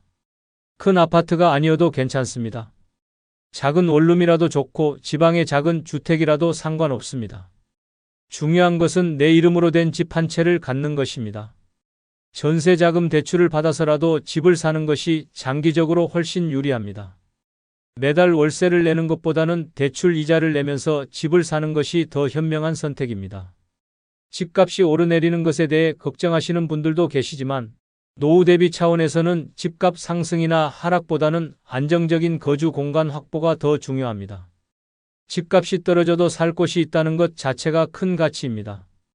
반대로 집값이 오르면 자산 가치가 증가하니까 더욱 좋은 일이고요. 무엇보다 집이 있으면 노후에 누구에게도 눈치 보지 않고 당당하게 살 수 있습니다. 수원에 사는 김할머니는 이런 말씀을 하셨습니다. 남편이 돌아가시고 자식들도 각자 바빠서 연락이 뜸해졌는데 다행히 젊었을 때 마련해둔 작은 아파트가 있어서 큰 걱정 없이 지낼 수 있다고 하시더군요. 매달 관리비 10만 원 정도만 내면 되니까 국민연금만으로도 충분히 생활할 수 있다고 합니다. 반면에 부산에 거주하는 박할머니는 월세로 살고 계시는데 매달 월세 50만 원을 내다 보니 국민연금으로는 턱없이 부족해서 자식들에게 용돈을 받아야 한다고 속상해 하십니다. 두 분의 차이는 단 하나, 집이 있느냐 없느냐의 차이였습니다. 김할머니는 여유로운 노후를 보내시지만 박할머니는 항상 돈 걱정에 시달리고 계십니다. 그래서 집만큼 확실한 노후 준비는 없다고 말씀드리는 겁니다. 사람은 배신할 수 있어도 집은 절대 배신하지 않습니다. 내 이름으로 된 집 한 채야말로 노후의 가장 든든한 울타리이자 평생 나를 보호해줄 소중한 자산입니다. 노후에 믿을 것 중 세 번째는 병원비를 아끼게 해주는 건강뿐입니다. 아무리 돈이 많아도 건강을 잃으면 모든 것이 무의미해지고 반대로 건강만 있으면 큰 돈 들이지 않고도 행복하게 살 수 있습니다. 특히 나이가 들수록 의료비 지출이 급격히 늘어나는데 건강한 몸만큼 확실한 전략은 없다고 할 수 있습니다. 젊었을 때는 몸이 아파도 며칠 쉬면 금세 회복되지만 나이가 들면 한번 아프면 회복하는데 시간도 오래 걸리고 비용도 많이 듭니다. 당뇨나 고혈압 같은 만성질환에 걸리면 평생 약을 먹어야 하고 무릎이나 허리가 아프면 물리치료나 시술비로 돈이 많이 나갑니다. 하지만 건강을 잘 관리해두면 이런 비용들을 대부분 피할 수 있습니다. 건강관리의 핵심은 꾸준한 운동과 올바른 식습관입니다. 매일 30분씩 걷기만 해도 심혈관 질환 예방에 큰 도움이 되고 규칙적인 식사와 금연, 금주를 실천하면 각종 질병 위험을 크게 줄일 수 있습니다. 특히 근력 운동을 병행하면 골밀도를 높여서 골다공증도 예방할 수 있어서 일석이조의 효과를 얻을 수 있습니다. 정기적인 건강검진도 매우 중요합니다. 병은 초기에 발견할수록 치료비가 적게 들고 완치 가능성도 높아집니다. 국가에서 제공하는 무료 건강검진만 꼬박겜박 받아도 대부분의 질병을 조기에 발견할 수 있습니다. 특히 암 같은 중대 질병은 조기 발견 여부에 따라 치료비가 1,000만 원과 1,000만 원 이상으로 크게 차이 납니다. 건강한 사람과 그렇지 않은 사람의 노후 의료비 차이는 정말 큽니다. 건강한 분들은 1년에 병원비로 몇십만 원 정도만 쓰지만 만성질환이 있는 분들은 매년 수백만 원씩 의료비가 나갑니다. 또한 건강하면 일상생활을 혼자서 할 수 있어서 간병비나 요양비도 절약할 수 있습니다. 건강은 또한 삶의 질과 직결됩니다. 아무리 돈이 많아도 아프면 맛있는 음식도 먹을 수 없고 여행도 갈 수 없으며 손주들과 놀아줄 수도 없습니다. 하지만 건강하면 적은 돈으로도 충분히 즐거운 노후를 보낼 수 있습니다. 친구들과 등산을 가거나 공원에서 산책을 하는 것만으로도 큰 행복을 느낄 수 있거든요. 스트레스 관리도 건강 유지의 중요한 요소입니다. 나이가 들수록 여러 가지 걱정거리가 많아지는데 스트레스가 쌓이면 면역력이 떨어져서 각종 질병에 걸리기 쉬워집니다. 취미생활을 하거나 명상, 독서 등을 통해 마음의 평안을 유지하는 것이 필요합니다. 서울에 사는 김할아버지는 올해 75세인데도 병원에는 정기검진 때만 가신다고 합니다. 젊었을 때부터 매일 새벽 5시에 일어나서 1시간씩 산책을 하시고 금연 금주를 철저히 지키셨다고 하더군요. 덕분에 1년 의료비가 20만 원도 안 나간다고 자랑하십니다.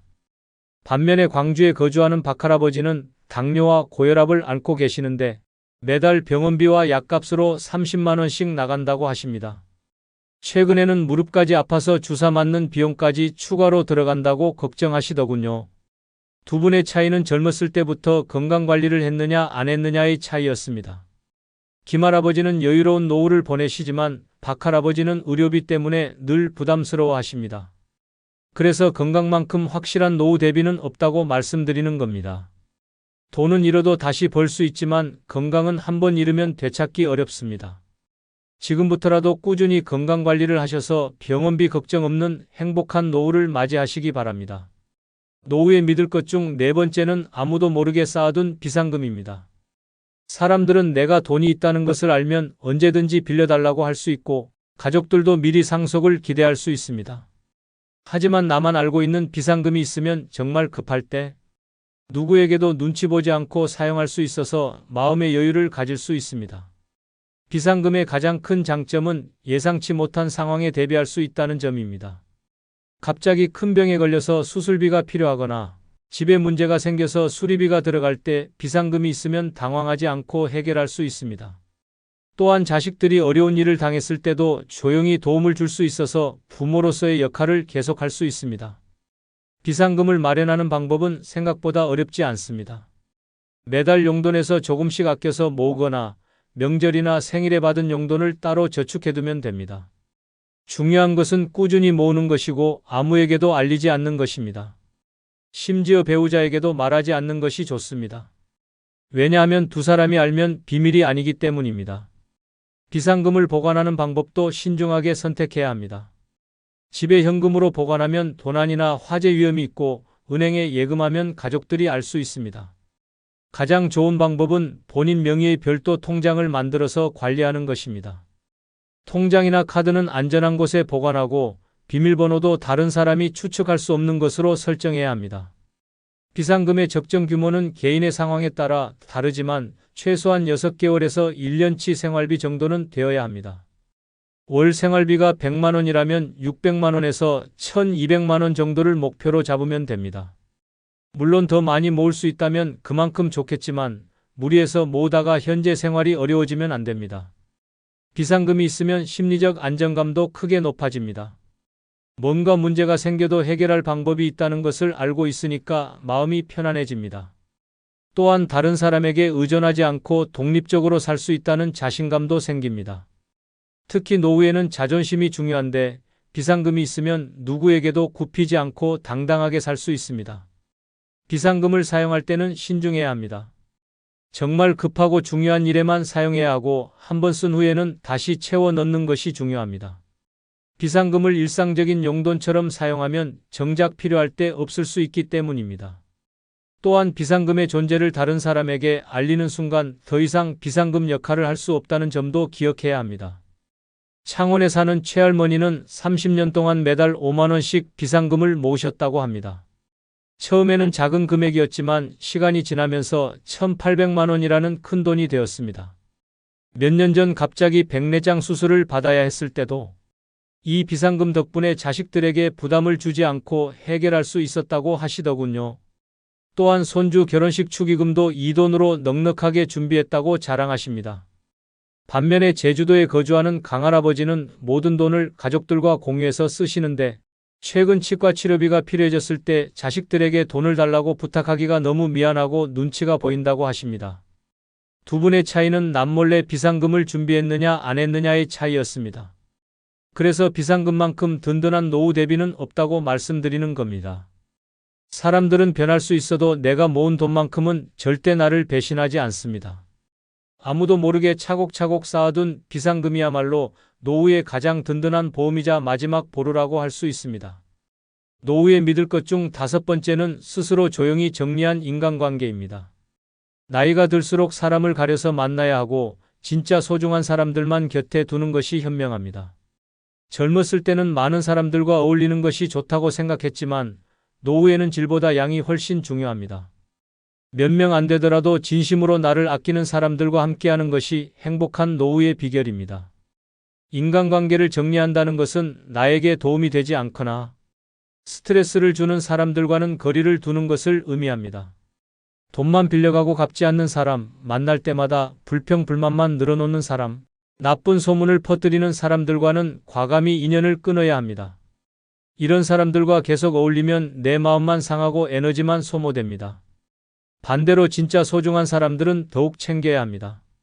어려울 때 진심으로 위로해주는 친구, 건강을 걱정해주는 이웃, 정기적으로 안부를 묻는 지인들은 노후에 정말 귀한 존재들입니다. 이런 분들과는 자주 연락하고 만나서 관계를 더욱 돈독하게 유지해야 합니다. 때로는 먼저 안부를 묻고 생일이나 기념일을 챙겨주는 것도 좋은 방법입니다. 가족 관계도 마찬가지로 정리가 필요합니다. 자식들 중에서도 효도하는 자식과 그렇지 않은 자식이 있고 친척들 중에서도 진심으로 대해주는 사람과 이용만 하려는 사람이 있습니다. 혈연관계라고 해서 무조건 좋게 대할 필요는 없습니다. 나를 존중하고 아껴주는 가족들에게는 더 많은 사랑을 주고 그렇지 않은 가족들과는 적당한 거리를 유지하는 것이 현명합니다. 인간관계 정리의 핵심은 조용히 하는 것입니다. 크게 소란을 피우거나 감정적으로 대응하면 안 됩니다. 단지 연락 횟수를 줄이고 만남을 자연스럽게 피하면 됩니다. 상대방이 연락해도 바쁘다는 핑계로 만남을 미루거나 짧게 만나고 헤어지는 방식으로 거리를 둘 수 있습니다. 시간이 지나면 자연스럽게 관계가 멀어집니다. 좋은 인간관계를 유지하는 것도 기술이 필요합니다. 너무 자주 만나면 부담스러워할 수 있고 너무 뜸하게 만나면 관계가 소원해질 수 있습니다.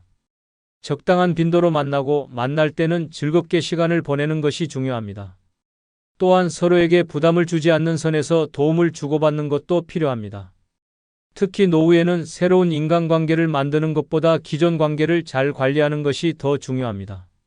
나이가 들수록 새로운 사람들과 친해지기가 어려워지고 서로의 성격이나 습관이 맞지 않을 가능성도 높아집니다. 그보다는 오랫동안 알고 지낸 사람들 중에서 진짜 좋은 사람들만 골라서 더 깊은 관계로 발전시키는 것이 현실적입니다. 울산에 사는 송할아버지는 5년 전부터 인간관계를 대대적으로 정리하셨다고 합니다. 젊었을 때는 100명 넘게 연락하고 지냈는데 지금은 정말 소중한 10명 정도만 만나신다고 하더군요. 돈 빌려달라고만 하던 친구들, 만날 때마다 험담만 하던 지인들과는 자연스럽게 거리를 두셨다고 합니다. 덕분에 지금은 스트레스도 줄어들고 진짜 좋은 사람들과만 즐거운 시간을 보내고 계십니다. 반면에 포항에 거주하는 윤할머니는 좋지 않은 사람들과도 계속 어울리시는데 만날 때마다 기분이 상하고 돌아와서 혼자 속상해 하신다고 합니다. 심지어 돈까지 빌려주고 못 받은 일이 여러 번 있어서 후회하고 계시더군요.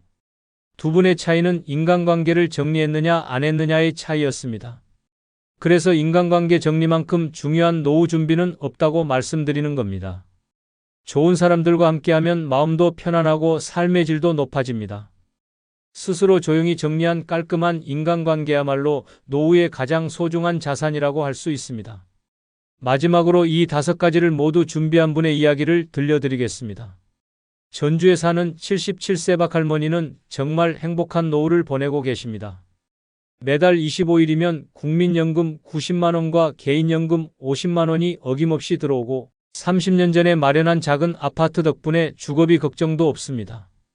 젊었을 때부터 꾸준히 운동하고 금연금주를 실천해서 지금도 큰 병 없이 건강하게 지내시고 아무도 모르는 비상금 2천만 원도 차곡차곡 모아두셨습니다. 무엇보다 인간관계를 깔끔하게 정리해서 진짜 좋은 사람들하고만 어울리십니다. 매주 화요일에는 동갑내기 친구 3명과 등산을 하고 목요일에는 이웃 할머니들과 수다를 떨며 즐거운 시간을 보냅니다. 자식들도 한 달에 한 번씩 안부를 묻고 명절 때마다 찾아와서 효도를 다합니다. 박할머니는 이렇게 말씀하십니다. 젊었을 때 5가지를 차근차근 준비해놔서 지금 이렇게 편안하게 살고 있어요. 연금으로 생활비 걱정 없고 내 집이 있어서 마음 편하고 건강해서 병원비 안 들고 비상금 있어서 든든하고 좋은 사람들과만 어울려서 외롭지도 않아요. 누구에게 손 벌리지 않고 당당하게 살 수 있어서 정말 감사합니다. 이처럼 5가지만 제대로 준비하면 누구나 박할머니처럼 행복한 노후를 보낼 수 있습니다.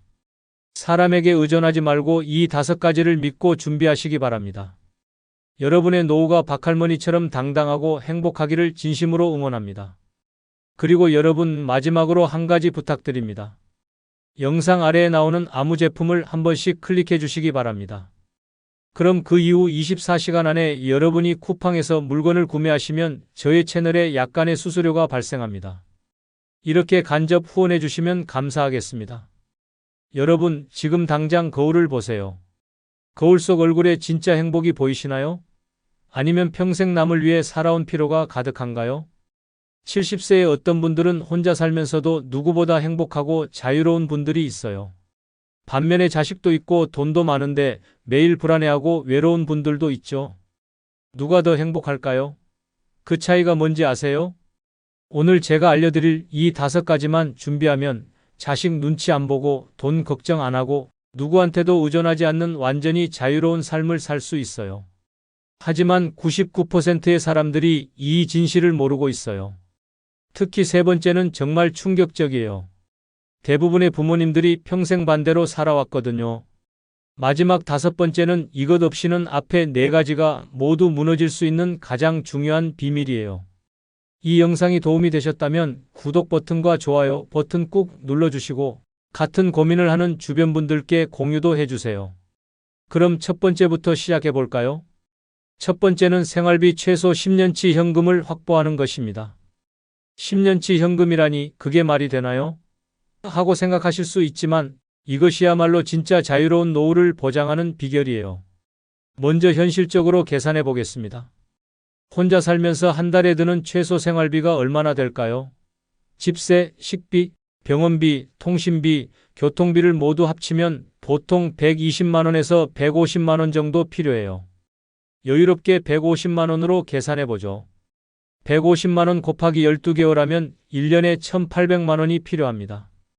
그럼 10년치는 1억 8천만 원이에요. 1억 8천만 원이라니 그런 큰 돈을 어떻게 모아요?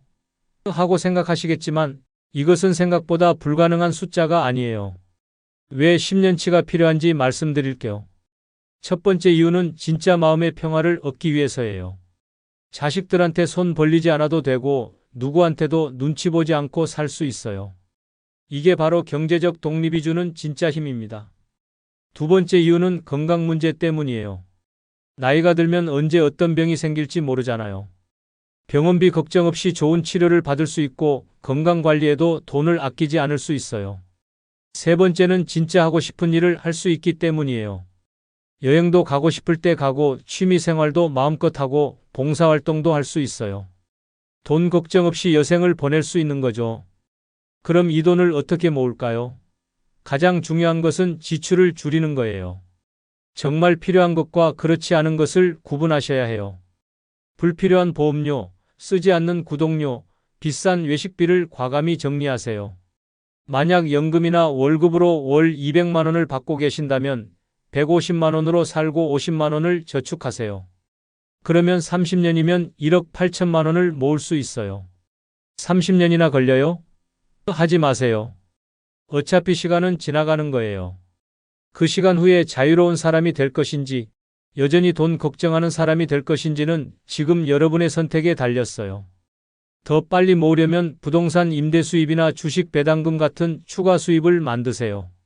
하지만 여기서 중요한 건 수입이 늘어도 생활비는 그대로 유지하는 거예요. 많은 분들이 그렇게 아껴 살면 재미없지 않나요? 라고 물어봐요. 하지만 진짜 재미는 경제적 자유를 얻은 후에 시작돼요. 돈 걱정 없이 하고 싶은 일을 하면서 사는 것, 그게 진짜 행복한 노후 생활이에요. 지금 여러분이 매일 하는 돈 걱정들을 생각해 보세요. 병원비 걱정, 생활비 걱정, 자식들한테 폐 끼치는 걱정. 이 모든 것들을 10년치 현금만 있으면 해결할 수 있어요. 하지만 여기서 끝이 아니에요. 10년치 현금만으로는 완전한 자유를 얻을 수 없거든요. 진짜 혼자서도 최고의 삶을 살려면 나머지 4가지도 준비해야 해요. 특히 두 번째로 준비해야 할 것은 여러분이 상상도 못하실 거예요. 다음 영상에서 그 놀라운 진실을 공개할 테니까 꼭 보세요. 두 번째는 나 먼저 챙기는 건전한 이기심입니다. 이기심이라니 그런 말씀을 하시면 안 되죠 하고 생각하실 수도 있어요. 하지만 잠깐 이 이야기를 끝까지 들어보시면 여러분의 생각이 완전히 바뀔 거예요. 평생 남을 위해 살아오셨죠? 젊을 때는 부모님을 위해, 결혼해서는 배우자와 자식을 위해, 직장에서는 회사를 위해 살아오셨어요. 그런데 지금 여러분을 위해서는 누가 살고 있나요? 아무도 없어요. 바로 여기에 문제가 있습니다. 건전한 이기심이란 무엇일까요?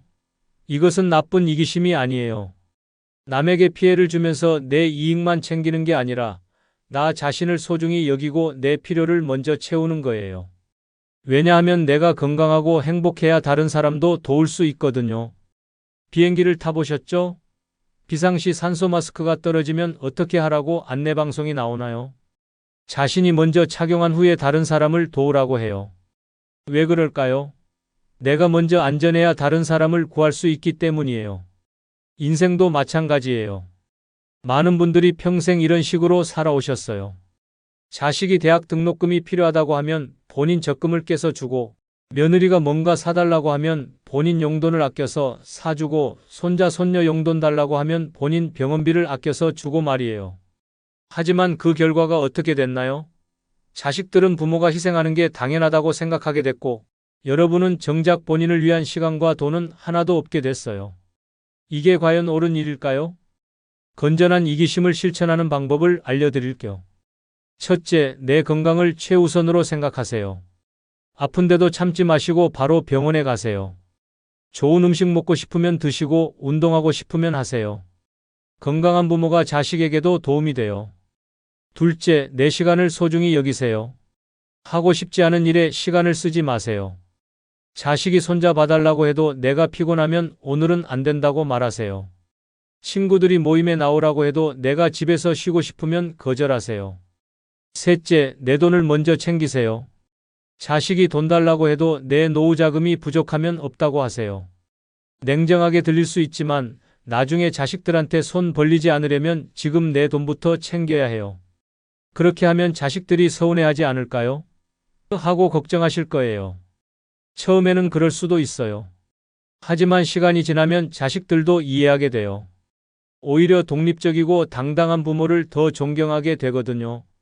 건전한 이기심을 갖지 못하면 어떻게 될까요? 계속 남을 위해서만 살다가 정작 본인은 아무것도 남지 않게 돼요. 늙어서 아프고 외롭고 가난해져도 누구 하나 진심으로 도와주지 않아요. 왜냐하면 모든 사람이 여러분의 희생을 당연하게 생각하게 됐거든요. 반대로 건전한 이기심을 가지면 어떻게 될까요? 여러분이 건강하고 경제적으로 독립적이기 때문에 자식들도 부담 없이 대할 수 있어요. 서로 의존하지 않으니까 더 건강한 관계를 유지할 수 있고요. 나이 들어서 가장 무서운 게 뭔지 아세요? 남에게 의존하게 되는 거예요. 돈도 없고 건강도 없어서 자식들 눈치를 봐야 하는 상황 말이에요. 그런 상황을 피하려면 지금부터라도 나 자신을 먼저 챙기는 건전한 이기심을 가져야 해요. 죄책감 가질 필요 전혀 없어요.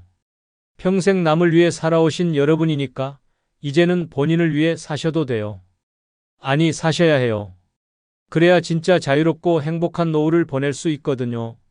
하지만 건전한 이기심만으로는 완전한 자유를 얻을 수 없어요. 다음 영상에서 그 해답을 알려드릴 테니까 꼭 보세요. 세 번째는 자식에게 미련 두지 않는 태도입니다. 자식한테 미련을 두지 말라니 그게 말이 되나요? 하고 깜짝 놀라실 거예요. 하지만 이 말의 진짜 의미를 아시면 여러분의 마음이 얼마나 편해질지 상상도 못하실 거예요. 혹시 이런 경험 있으신가요? 자식이 전화 안 받으면 밤새 잠 못 이루고 명절에 안 오면 서운해서 며칠을 속상해하고 자식 집에 놀러 갔는데 차갑게 대하면 마음이 찢어지는 것 같고 말이에요. 바로 이런 게 자식에게 미련을 두는 거예요. 자식에게 미련을 두지 않는다는 것은 자식을 사랑하지 말라는 게 아니에요. 자식의 선택과 삶을 인정하고 내 감정을 자식에게 의존하지 않는다는 뜻이에요.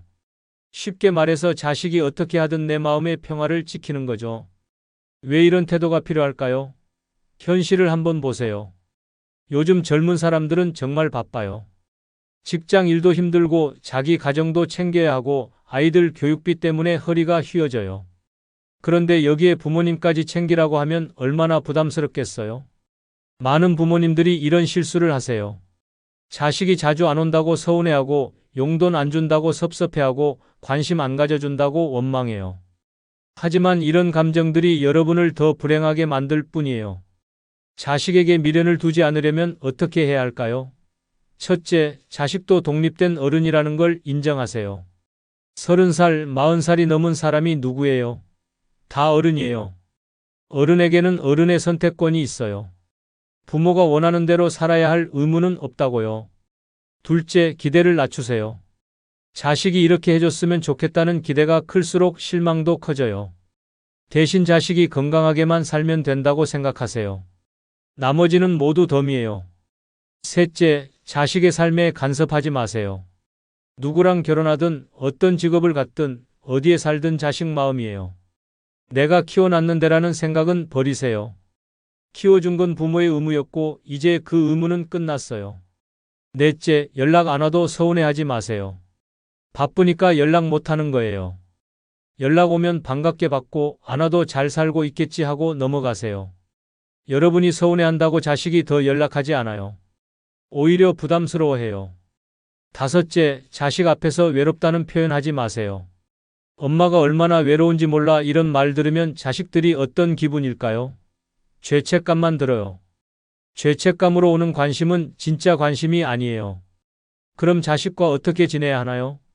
궁금하실 거예요. 답은 간단해요. 자식을 친구처럼 대하세요. 부모-자식 관계가 아니라 어른과 어른의 관계로 지내는 거예요. 서로 예의를 지키고 서로 독립적이고 서로 간섭하지 않는 관계 말이에요. 자식이 찾아오면 반갑게 맞이하되 오래 있으라고 붙잡지 마세요. 돈 달라고 하면 여유 있을 때만 주고 없으면 솔직히 없다고 하세요. 자식 문제로 고민 상담 받아도 조언만 해주고 직접 개입하지는 마세요. 이렇게 하면 신기한 일이 일어나요. 자식들이 오히려 더 편하게 다가와요. 왜냐하면 부담이 없거든요. 엄마가 서운해 하시지 않을까, 뭐 해달라고 하시지 않을까 이런 걱정 없이 자연스럽게 찾아오게 돼요. 가장 중요한 건 여러분의 마음이에요. 자식에게 미련을 두지 않으면 마음이 정말 편해져요. 자식이 연락 안 와도 괜찮고 명절에 안 와도 괜찮고 용돈 안 줘도 괜찮아요. 내 행복이 자식에게 달려있지 않으니까요. 많은 부모님들이 자식 때문에 산다고 하시는데 이건 잘못된 생각이에요. 자식은 독립된 인격체이고 여러분도 독립된 인격체예요. 각자의 삶을 살아가는 거지 누가 누구를 위해 살 필요는 없어요. 자식에게 미련을 두지 않는 태도를 가지면 진짜 자유로운 노후가 시작돼요. 자식 눈치 안 보고 자식 기분 안 봐주고 내가 하고 싶은 대로 살 수 있어요. 이게 바로 혼자 살기의 진짜 매력이에요. 하지만 자식에게 미련을 두지 않는 것만으로는 충분하지 않아요. 네 번째, 이것이야말로 정말 중요해요. 다음 영상에서 그 비밀을 공개할 테니까 절대 놓치지 마세요. 네 번째는 완벽주의 버리고 적당주의입니다. 적당주의라니 그럼 대충 사는 건가요? 하고 생각하실 수도 있어요. 하지만 천만에요. 이 이야기를 끝까지 들으시면 왜 적당주의가 진짜 지혜로운 삶의 방식인지 깨달으실 거예요. 혹시 이런 분이신가요? 집안이 조금만 더러워도 견딜 수 없어서 매일 청소하고 음식 만들 때도 완벽하게 맛있게 해야 직성이 풀리고 옷차림도 항상 단정해야 하고 남들이 보기에 흠잡을 데 없어야 한다고 생각하시나요? 그렇다면 여러분은 완벽주의에 빠져 계신 거예요. 완벽주의가 왜 문제일까요? 첫째, 너무 피곤해져요. 모든 걸 완벽하게 하려다 보니 하루 종일 일만 하게 돼요. 쉴 틈이 없어요. 둘째, 스트레스가 엄청나요. 완벽하지 않으면 불안하고 초조해져요. 셋째, 남을 힘들게 해요. 가족들도 여러분의 완벽주의 때문에 숨이 막혀요. 젊을 때는 그래도 체력이 있어서 완벽주의로 살 수 있었어요. 하지만 나이가 들면 달라져요. 체력도 떨어지고 기억력도 예전 같지 않고 몸도 여기저기 아파오는데 여전히 완벽하게 하려고 하면 몸이 견딜 수 없어요. 적당주의란 무엇일까요? 이것은 게으름이 아니에요. 중요한 것과 그렇지 않은 것을 구분해서 중요한 건 제대로 하고 그렇지 않은 건 적당히 하는 거예요. 에너지를 효율적으로 쓰는 지혜로운 방법이에요. 예를 들어 볼게요. 집 청소를 매일 완벽하게 할 필요 있나요? 일주일에 한 번만 해도 충분해요. 음식도 매번 정성스럽게 만들 필요 없어요.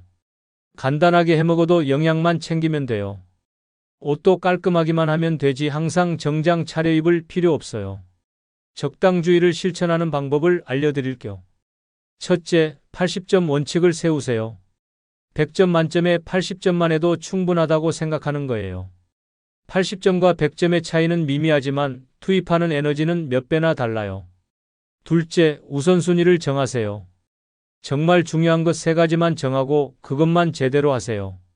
나머지는 적당히 해도 괜찮아요. 건강, 인간관계, 취미생활 이 3가지만 잘 챙겨도 충분히 행복할 수 있어요. 셋째, 남의 시선을 의식하지 마세요. 남들이 뭐라고 할까 생각하니까 완벽해야 한다고 느끼는 거예요. 하지만 솔직히 말해서 남들은 여러분에게 그렇게 관심 없어요. 각자 자기 일로 바빠요. 넷째, 실수를 인정하세요. 실수해도 괜찮다고 생각하면 마음이 훨씬 편해져요. 이번엔 이렇게 됐네 하고 넘어가세요. 완벽한 사람은 세상에 없어요. 다섯째, 도움을 요청하세요.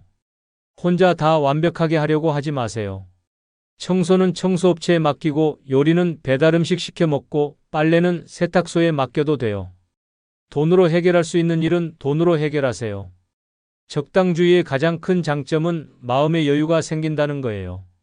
완벽하게 하지 않아도 된다고 생각하니까 스트레스가 확 줄어들어. 그 여유 있는 시간에 정말 하고 싶은 일을 할 수 있어요.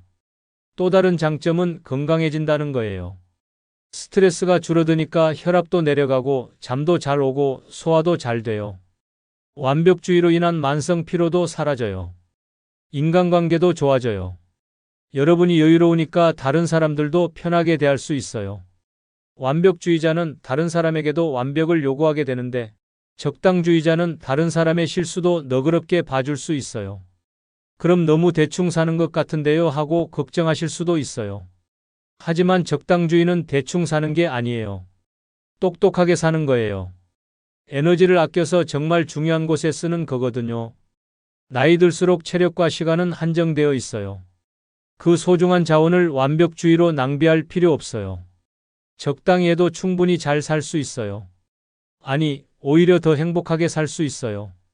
완벽주의를 버리면 진짜 자유로워져요. 이 정도면 됐어 하고 만족할 줄 아니까 항상 마음이 편해요. 남들과 비교하지도 않고 자책하지도 않아요. 그냥 내 속도대로, 내 방식대로 살아갈 수 있어요. 하지만 적당주의만으로도 완전한 자유는 얻을 수 없어요.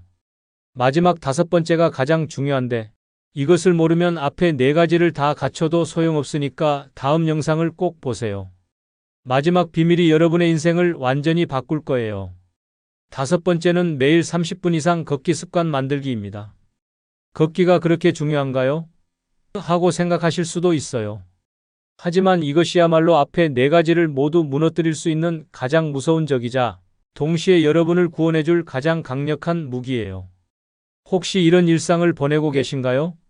아침에 일어나서 TV 앞에 앉아서 뉴스 보고 점심 먹고 또 소파에 누워서 드라마 보고 저녁 먹고 또 TV 보다가 잠자리에 드시나요?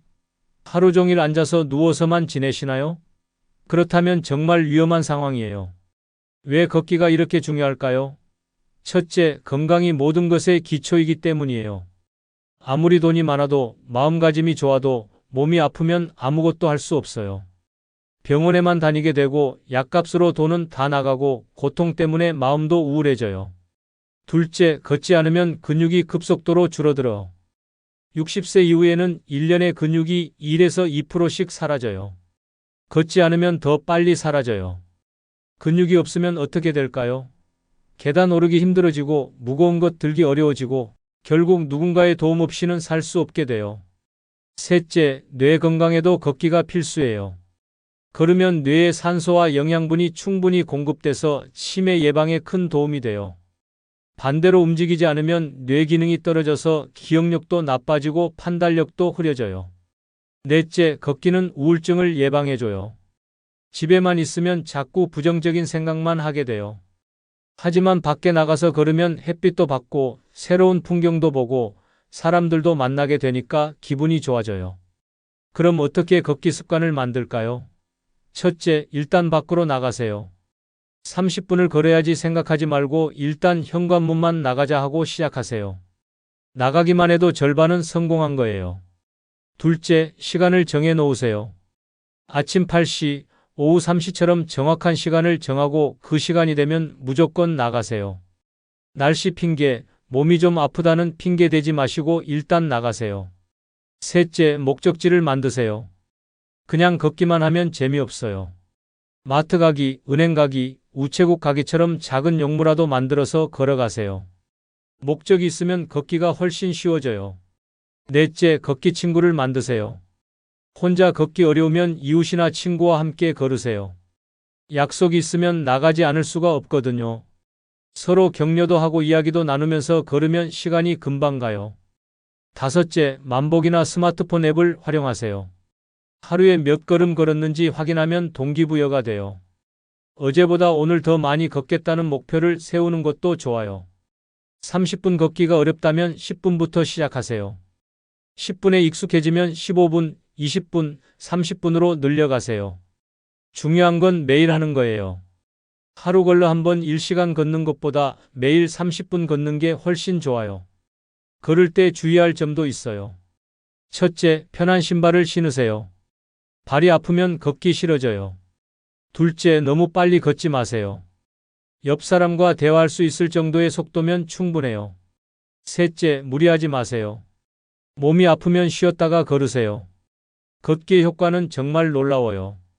한 달만 꾸준히 걸어도 몸이 가벼워지는 걸 느낄 수 있어요. 계단 오르기가 수월해지고 잠도 잘 오고 소화도 잘 되고 기분도 좋아져요. 6개월 정도 걸으면 더 큰 변화를 느낄 수 있어요. 혈압이 내려가고 혈당이 안정되고 체중도 줄어들어. 무엇보다 자신감이 생겨요. 내가 이것도 할 수 있구나 하는 성취감이 들거든요. 1년 이상 꾸준히 걸으면 인생이 바뀌어요. 병원 갈 일이 줄어들고 약 먹을 일도 줄어들고 활력이 넘쳐서 다른 것들도 하고 싶어져요. 정말 젊어진 것 같은 기분이 들어요. 걷기 습관이 있으면 앞에 네 가지도 더 쉽게 실천할 수 있어요. 건강하니까 10년치 생활비도 덜 걱정되고 자신감이 있으니까 건전한 이기심도 갖기 쉽고 마음이 여유로우니까 자식에게 미련 두지 않기도 쉽고 체력이 있으니까 적당주의로 살아도 충분해요. 반대로 걷지 않으면 어떻게 될까요? 건강이 나빠져서 병원비로 돈은 다 나가고 우울해져서 자식들한테 짜증내고 완벽주의로 스트레스 받고 결국 혼자 사는 게 불가능해져요. 매일 30분 걷기, 이것이야말로 진짜 자유로운 혼자 살기의 핵심이에요. 이 5가지를 모두 갖추면 정말 누구보다 행복하고 자유로운 노후를 보낼 수 있어요. 오늘부터 당장 시작하세요. 미루지 마세요. 여러분의 남은 인생이 달렸어요.